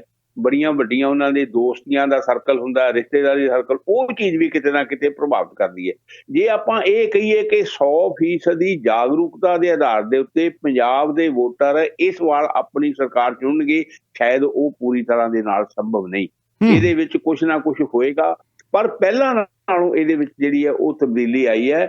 ਇਹ ਤਬਦੀਲੀ ਚੰਗੇ ਵਾਸਤੇ ਆ। ਤਬਦੀਲੀ ਜੇ ਅੱਗੇ ਜਾਰੀ ਰਹਿੰਦੀ ਹੈ ਤੇ ਆਉਣ ਵਾਲੇ ਸਮੇਂ ਦੇ ਵਿੱਚ ਇਹਦਾ ਪਾਸਾ ਪਲਟ ਸਕਦਾ ਹੈ। ਤੇ ਲੋਕਾਂ ਨੂੰ ਇਸ ਚੀਜ਼ ਤੋਂ ਗੁਰੇਜ਼ ਕਰਨਾ ਚਾਹੀਦਾ ਕਿ ਉਹ ਵੋਟ ਸੋਚ ਸਮਝ ਕੇ ਪਾਉਣ, ਵੋਟਾਂ ਵੇਚਣ ਨਾ ਆਪਣੀਆਂ ਕਿਸੇ ਲਾਲਚ ਦੇ ਵਿੱਚ ਆ ਕੇ ਨਾ ਵੋਟਾਂ ਪਾਉਣ, ਆਪਣੀ ਸੋਚ ਦੇ ਆਧਾਰ ਦੇ ਉੱਤੇ ਚੰਗੇ ਬੰਦਿਆਂ ਨੂੰ ਚੁਣਨ। ਜੇ ਪਾਰਟੀ ਪੂਰੀ ਮਾੜੀ ਹੈ, ਉਹਦੇ ਵਿੱਚ ਕੁਝ ਲੋਕ ਚੰਗੇ ਆ ਜਿਹੜੇ ਚੰਗੇ ਢੰਗ ਨਾਲ ਕੰਮ ਕਰਦੇ ਆ, ਉਹਨਾਂ ਨੂੰ ਵੀ ਅੱਗੇ ਲਿਆਂਦਾ ਜਾ ਸਕਦਾ ਹੈ। ਪਰ ਸਵਾਲ ਫਿਰ ਅੱਗੇ ਜਾ ਕੇ ਇਹ ਆ ਜਾਂਦਾ ਹੈ ਕਿ ਜੇ ਕਿਸੇ ਪਾਰਟੀ ਨੂੰ ਵੀ ਬਹੁਮਤ ਨਹੀਂ ਮਿਲਦਾ, ਸਰਕਾਰ ਕਿਹਦੀ ਬਣੇਗੀ ਅੱਗੇ? ਫਿਰ ਇਹ ਕਿਉਂਕਿ ਕਈ ਇਹਦੇ ਵਿੱਚ ਡਰਾਬੈਕ ਦੇ ਤੇ ਕਈ ਸਮੱਸਿਆਵਾਂ ਨੇ, ਉਹਨਾਂ ਸਾਰੀਆਂ ਸਮੱਸਿਆਵਾਂ ਦਾ ਹੱਲ ਹੋਵੇ, ਲੋਕਾਂ ਦਾ ਭਲਾ ਤੇ ਫੇਰ ਹੀ ਹੋ ਸਕਦਾ ਹੈ। ਜੀ ਪੰਦੇਰ ਸਾਹਿਬ, ਬਾਰ-ਬਾਰ ਇਹ ਗੱਲ ਉੱਭਰ ਕੇ ਸਾਹਮਣੇ ਹੈ, ਲੋਕ ਜਾਗਰੂਕ ਹੋ ਗਏ ਨੇ ਕਿਸਾਨ ਅੰਦੋਲਨ ਤੋਂ ਬਾਅਦ। ਤੇ ਹੁਣ ਤੁਹਾਨੂੰ ਕੀ ਲੱਗਦਾ ਹੈ, ਪਹਿਲਾਂ ਕੈਪਟਨ ਅਮਰਿੰਦਰ ਦੀ ਗੱਲ ਕਰ ਲਈਏ। ਕੈਪਟਨ ਅਮਰਿੰਦਰ ਨੇ ਜੋ ਵੱਖਰੀ ਪਾਰਟੀ ਬਣਾਈ ਹੈ, ਜੋ ਛਵੀ ਸੀ ਇਹਨਾਂ ਦੀ ਪਹਿਲਾਂ, ਲੋਕ ਕਿਵੇਂ ਲੈਣਗੇ? ਜੀ ਬਸੋਤਾ ਜੀ, ਕੈਪਟਨ ਅਮਰਿੰਦਰ ਸਿੰਘ ਨੇ ਆਪਣੀ ਕੋਈ ਬਾਹਲੀ ਜਿਹੜੀ ਹੈਗੀ ਆ ਪੋਜੀਸ਼ਨ ਚੇਂਜ ਨਹੀਂ ਕੀਤੀ। ਉਹਨਾਂ ਦੀ ਉਹੀ ਪੋਜੀਸ਼ਨ ਆ। ਹੁਣ ਜੱਗ ਜ਼ਾਹਰ ਗੱਲ ਹੈ ਕਿ ਜਦੋਂ ਪਿਛਲੀਆਂ ਚੋਣਾਂ ਆਈਆਂ ਸੀ ਕਿ ਆਮ ਆਦਮੀ ਪਾਰਟੀ ਨੂੰ ਰੋਕਣ ਵਾਸਤੇ ਇਹ ਨਜ਼ਰ ਆ ਚੁੱਕਿਆ ਸੀ ਕਿ ਅਕਾਲੀ ਦਲ ਬੀਜੇਪੀ ਦੀ ਸਰਕਾਰ ਨਹੀਂ ਬਣ ਸਕਦੀ। ਸੋ ਕੇਂਦਰ ਦੀ ਸਰਕਾਰ ਨੂੰ ਬਹੁਤ ਫਿਕਰ ਸੀ ਕਿ ਆਮ ਆਦਮੀ ਪਾਰਟੀ ਦੀ ਸਰਕਾਰ ਨਾ ਬਣੇ, ਔਰ ਸਾਰੀਆਂ ਪਾਰਟੀਆਂ ਨੂੰ ਇਹੀ ਸੀਗਾ। ਸੋ ਇੱਕ ਲੈਵਲ ਦੇ ਉੱਤੇ ਉਹ ਠੀਕ ਵੀ ਸੀ, ਕਿਉਂਕਿ ਜਿਹੜਾ ਉਹਨਾਂ ਨੇ ਬਾਅਦ ਚੋਂ ਜਿਸ ਤਰ੍ਹਾਂ ਉਹਨਾਂ ਦਾ ਵਰਤਾਰਾ ਰਿਹਾ ਆਪਸ ਦੇ ਵਿੱਚ, ਉਹ ਵੀ ਬੜਾ ਹੀ ਹਾਸੋਹੀਣਾ ਜਿਹਾ ਰਿਹਾ ਕਿ 4 MP ਜਿੱਤਦੇ, ਉਹਨਾਂ ਚੋਂ 3 ਭੱਜ ਜਾਂਦੇ ਨੇ, 20 MLA ਜਿੱਤ ਗਏ, ਉਹਨਾਂ ਚੋਂ 11 ਭੱਜ ਗਏ। ਸੋ ਪਾਰਟੀ ਦੀ ਇੱਕ ਸਟੇਬਿਲਿਟੀ ਨਹੀਂ ਸੀ। ਚਲੋ ਉਹਨੂੰ ਮੈਂ ਇਹ ਨਹੀਂ ਕਹਿੰਦਾ ਵੀ ਇਹ ਜਸਟੀਫਾਈਡ ਸੀ, ਪਰ ਉਸ ਵੇਲੇ ਸਾਰੀਆਂ ਪਾਰਟੀਆਂ ਇਕੱਠੀਆਂ ਹੋ ਕੇ, ਸਪੈਸ਼ਲੀ ਬੀਜੇਪੀ ਨੇ ਕਾਂਗਰਸ ਨੂੰ ਵੋਟਾਂ ਪਾਈਆਂ, ਔਰ ਇਹ ਹੁਣ ਬੀਜੇਪੀ ਦੇ ਲੀਡਰ ਔਰ ਕਾਂਗਰਸ ਦੇ ਲੀਡਰ ਕਹਿੰਦੇ ਨੇ। ਤੇ ਅਮਰਿੰਦਰ ਸਿੰਘ ਦੀ, ਕੈਪਟਨ ਅਮਰਿੰਦਰ ਸਿੰਘ ਦੀ ਸਰਕਾਰ ਉਸ ਵੇਲੇ ਬੀਜੇਪੀ ਦੀ ਸਪੋਰਟ ਨਾਲ ਬਣੀ ਸੀ, ਤੇ ਹੁਣ ਉਹ ਇਸ ਵੇਲੇ ਵੀ ਬੀਜੇਪੀ ਦੀ ਸਪੋਰਟ ਦੇ ਨਾਲ ਹੀ ਆਪਣੀ ਸਿਆਸਤ ਕਰਨ ਦੀ ਕੋਸ਼ਿਸ਼ ਕਰ ਰਹੇ। ਔਰ ਬਸੋਤਾ ਜੀ, ਮੈਂ ਆਪਣੇ ਜਿਹੜੇ ਹੈਗੇ ਸਰੋਤਿਆਂ ਦੇ ਨਾਲ ਇੱਕ ਗੱਲ ਹੋਰ ਸਾਂਝੀ ਕਰਨੀ ਚਾਹੁੰਦਾ ਕਿ ਜਦ ਦਾ ਜਿਹੜਾ ਗਲੋਬਲਾਈਜੇਸ਼ਨ ਦਾ ਮਾਹੌਲ ਚੱਲਿਆ ਦੁਨੀਆ ਭਰ ਦੇ ਉੱਤੇ, ਤੁਸੀਂ ਇਹ ਦੇਖੋ, ਕੱਲਾ ਪੰਜਾਬ ਹੀ ਨਹੀਂ, ਹਿੰਦੁਸਤਾਨੀ ਨਹੀਂ, ਸਾਰੀ ਦੁਨੀਆ ਦੇ ਵਿੱਚ ਜਿਹੜਾ ਦੇਖਿਆ ਜਾਵੇ, ਉਹ ਜਿਹੜੇ ਸਿਆਸੀ ਜਿਹੜੀ ਆਪਸ 'ਚ ਵਖਰੇਵੇਂ ਸੀ ਨਾ ਸਿਆਸੀ ਪਾਰਟੀਆਂ ਦੇ, ਉਹ ਖਤਮ ਹੋ ਗਿਆ। ਪੋਲੀਟੀਕਲ ਆਈਡੀਓਲੋਜੀ ਦਾ ਮਸਲਾ ਸਿਰਫ ਖਤਮ ਹੋ ਗਿਆ। ਭਾਰਤ ਦੇ ਵਿੱਚ ਜਿਹੜੀਆਂ ਕੇਂਦਰੀ ਜਿਹੜੀਆਂ ਕੇਂਦਰ ਦੇ ਵਿੱਚ ਰਾਜ ਕਰਦੀਆਂ ਨੇ ਪਾਰਟੀਆਂ, ਜਾਂ ਜਿਹੜੀਆਂ ਕੋਲੀਸ਼ਨ ਪੋਲਿਟਿਕਸ ਹੈ, ਜਿਹੜੀ ਭਾਰਤ ਦੇ ਵਿੱਚ ਕੋਲੀਸ਼ਨ ਪੋਲਿਟਿਕਸ ਦਾ ਦੌਰ ਚੱਲਿਆ ਪਿਛਲੇ 20-25 ਸਾਲ ਦੇ ਵਿੱਚ, ਉਹਦੇ ਵਿੱਚ ਵੀ ਜਿਹੜਾ ਹੈਗਾ ਸਿਆਸੀ ਵਖਰੇਵਾਂ, ਸਿਆਸੀ ਪਾਰਟੀਆਂ ਦਾ ਜਿਹੜਾ ਸਿਧਾਂਤਕ ਵਖਰੇਵਾਂ, ਉਹ ਖਤਮ ਹੋ ਗਿਆ। ਕਿਉਂਕਿ ਜਦੋਂ ਤੁਸੀਂ ਕਾਮਨ ਮਿਨੀਮਮ ਪ੍ਰੋਗਰਾਮ ਬਣਾਉਂਦੇ ਹੋ, ਉਦੋਂ ਤੁਸੀਂ ਆਪਣੇ ਸਿਧਾਂਤਾਂ ਦੇ ਨਾਲ ਕੋਈ ਨਾ ਕੋਈ ਸਮਝੌਤਾ ਕਰਦੇ ਹੋ। ਸੋ ਉਹ ਸਾਰੀ ਦੇ ਸਾਰੇ ਮੱਦੇ ਨਜ਼ਰ ਜਦੋਂ ਅਸੀਂ ਦੇਖਦੇ ਹਾਂ, ਸਿਆਸੀ ਵਖਰੇਵੇਂ ਖਤਮ ਹੋ ਗਏ। ਸਾਰੀਆਂ ਜਿਹੜੀਆਂ ਪਾਰਟੀਆਂ ਨੇ ਇਹ ਗਲੋਬਲਾਈਜੇਸ਼ਨ ਦਾ ਜਿਹੜਾ ਸਾਰਾ ਵਰਤਾਂਤ ਹੈ, ਉਹਨੂੰ ਸਪੋਰਟ ਕਰਦੀਆਂ ਨੇ। ਔਰ ਜਿਹੜੀ ਸਾਡਾ ਹੁਣ ਕਿਸਾਨ ਅੰਦੋਲਨ ਜਿਹੜਾ ਲੜਿਆ ਗਿਆ, ਇਹ ਜਿਹੜਾ ਘੋਲ ਸੀ, ਇਹ ਉਸ ਵਰਤਾਂਤ ਦੇ ਖਿਲਾਫ ਲੜਿਆ ਗਿਆ। ਹੁਣ ਕਿਸਾਨਾਂ ਨੇ ਪੰਜਾਬ ਦੇ ਲੋਕਾਂ ਦੇ ਵਿੱਚ ਇੱਕ ਉਹ ਬੀਜ ਪਾਇਆ ਕਿ ਜਿਹੜਾ ਗਲੋਬਲਾਈਜੇਸ਼ਨ ਦਾ ਮਾਹੌਲ ਹੈ, ਉਸ ਦੇ ਖਿਲਾਫ ਕਿਵੇਂ ਡਟਣਾ। ਸੋ ਇਹ ਹੁਣ ਜਿਹੜਾ ਸੰਘਰਸ਼ ਅੱਗੇ ਆਉਣ ਵਾਲਾ ਹੋਊਗਾ, ਜਿਹੜਾ ਗ੍ਰਾਸ ਰੂਟ ਲੈਵਲ ਤੇ ਲੜਿਆ ਜਾਊਗਾ ਪੰਜਾਬ ਦੇ ਵਿੱਚ, ਉਹਦੇ ਵਿੱਚ ਹੋਰ ਮੁੱਦੇ ਵੀ ਉੱਭਰ ਕੇ ਸਾਹਮਣੇ ਆਉਣੇ ਨੇ। ਉਹਦੇ ਵਿੱਚ ਹੋਰ ਵੀ ਜਿਹੜੀਆਂ ਹੈਗੀਆਂ ਪੋਸੀਬਿਲਿਟੀ ਸਾਹਮਣੇ ਆਉਣੀਆਂ ਨੇ। ਔਰ ਉਹ ਜਿਹਨੂੰ ਅੱਖ ਝਪਕੇ ਦਾ ਜਿਹੜਾ ਹੈਗਾ ਚੇਂਜ ਨਹੀਂ ਆਉਣਾ। ਇਹਨੂੰ ਇੱਕ ਗ੍ਰੈਜੂਅਲ ਪ੍ਰੋਸੈਸ ਹੈ, ਬਹੁਤ ਵੱਡਾ ਮੁਲਕ ਹੈ, ਉਹਦੇ ਵਿੱਚ ਚੇਂਜ ਆਉਣਗੇ। ਪੰਜਾਬ ਦੇ ਵਿੱਚ ਮੈਂ ਇਹ ਬੜੇ ਦਾਅਵੇ ਨਾਲ ਕਹਿ ਸਕਦਾ ਕਿ ਇਹ ਜਿਹੜਾ ਬਦਲਾਅ ਜਿਹੜਾ ਆਉਣਾ ਪੰਜਾਬ, ਉਸ ਦੇ ਵਿੱਚ ਇੱਕ ਵਾਰੀ ਫੇਰ ਮੋਢੀ ਹੋਏਗਾ, ਜਿਸ ਤਰ੍ਹਾਂ ਅਸੀਂ ਮੁਗਲਾਂ ਦੇ ਖਿਲਾਫ ਜਾਂ ਅੰਗਰੇਜ਼ਾਂ ਦੇ ਖਿਲਾਫ ਜਾਂ ਉਸ ਤੋਂ ਹੋਰ ਵੀ ਜਿਹੜੀਆਂ ਇਹੋ ਜਿਹੀਆਂ ਫੋਰਸਿਸ ਦੇ ਖਿਲਾਫ ਪੰਜਾਬ ਲੜਦਾ ਰਿਹਾ। ਹੁਣ ਇਹ ਜਿਹੜੀ ਇੱਕ ਅਨਇਕੁਅਲ ਗਲੋਬਲਾਈਜੇਸ਼ਨ ਜਾਂ ਜਿਹੜਾ ਹੈਗਾ ਕਾਰਪੋਰੇਟਾਈਜੇਸ਼ਨ ਹਰ ਇੱਕ ਚੀਜ਼ ਦੀ ਜਿਹੜੀ ਹੋ ਰਹੀ ਆ, ਉਹਦੇ ਖਿਲਾਫ ਪੰਜਾਬ ਨੇ ਸੰਘਰਸ਼ ਆਪਣਾ ਵਿੱਢਿਆ। ਇੱਕ ਉਹਦੇ ਚ ਉਹਨਾਂ ਨੂੰ ਕਾਮਯਾਬੀ ਵੀ ਹੋਈ ਆ। ਸੋ ਆਉਣ ਵਾਲੇ ਦਿਨਾਂ ਦੇ ਵਿੱਚ ਇਹ ਕਿੱਥੇ ਰਿਫਲੈਕਟ ਹੋਊਗਾ, ਇਹ ਸਾਨੂੰ ਦੇਖਣ ਵਾਲੀ ਗੱਲ ਹੋਊਗੀ। ਔਰ ਕੈਪਟਨ, ਜੇ ਆਪਾਂ ਇਹ ਦੇਖੀਏ, ਸਿਆਸੀ ਲੀਡਰਾਂ ਨੂੰ ਦੇਖੀਏ, ਉਹਨਾਂ ਦੀਆਂ ਸ਼ਕਲਾਂ ਹੋਰ ਅਲੱਗ-ਅਲੱਗ ਹੋ ਸਕਦੀਆਂ ਨੇ, ਪਰ ਉਹਨਾਂ ਦਾ ਜਿਹੜਾ ਹੈਗਾ ਜੀ ਸਿਧਾਂਤ ਜਿਹੜਾ ਹੈਗਾ, ਉਹ ਕਾਰਪੋਰੇਟ ਵਾਲੇ ਪਾਸੇ ਸਾਰੇ ਜਾਣੇ ਉੱਥੇ ਜਾ ਕੇ ਇਕੱਠੇ ਹੋ ਜਾਣ। ਜਿਹੜੀ ਤੁਸੀਂ ਪੰਦੇਰ ਸਾਹਿਬ ਥਰਡ ਲਾਸਟ ਲਾਈਨ ਕਹੀ ਹੈ, ਬਦਲਾਅ ਜਿਹੜਾ ਆਏਗਾ ਉਹਦੇ ਲਈ ਪੰਜਾਬ ਮੋਢੀ ਹੋਏਗਾ। ਮੈਂ ਕਹਿੰਦਾ ਇਹ ਪੰਜਾਬ ਦੇ ਲਈ ਸ਼ੁਭ ਸ਼ਗਨ ਹੋਏਗਾ ਜੇ ਉਹ ਬਦਲਾਅ ਲਿਆਉਂਦੇ ਨੇ ਅਤੇ ਵੱਖਰੀ ਸੋਚ ਲੈ ਕੇ। ਜਿਹੜੀ ਤੁਸੀਂ ਗੱਲ ਕਹੀ ਸੀ, ਸਿਆਸਤ ਦੀ ਜਿਹੜੀ ਰਾਜਨੀਤੀ ਹੈ ਉਹ ਖਤਮ ਹੋ ਚੁੱਕੀ ਹੈ, ਲੋਕ ਪਛਾਣਦੇ ਨੇ, ਅਤੇ ਇਹ ਚਿੰਨ੍ਹ ਜਿਹੜੀ ਪੈਦਾ ਕੀਤੀ ਹੈ ਕਿਸਾਨ ਅੰਦੋਲਨ ਨੇ ਕੀਤੀ ਹੈ। ਸੋ ਵੇਖਦੇ ਹਾਂ ਕਿ ਸੱਚਮੁੱਚ ਹੀ ਪੰਜਾਬ 'ਚ ਬਦਲਾਅ ਆਉਂਦਾ ਹੈ ਅਤੇ ਕੀ ਬਦਲਾਅ ਲੈ ਕੇ ਆਉਂਦੇ ਨੇ ਪੰਜਾਬ ਦੇ ਲੋਕ, ਕੀ ਸੇਧ ਦਿੰਦੇ ਨੇ ਬਾਕੀ ਸੂਬਿਆਂ ਨੂੰ। ਇਹ ਫਿਲਹਾਲ ਵਕਤ ਦੇ ਮੱਥੇ ਤੇ ਪ੍ਰਸ਼ਨ ਚਿੰਨ੍ਹ ਹੈ। ਸੋ ਬਹੁਤ ਬਹੁਤ ਧੰਨਵਾਦ ਸਰਬਜੀਤ ਪੰਧੇਰ ਜੀ, ਜੋਗਿੰਦਰ ਸੰਧੂ ਜੀ।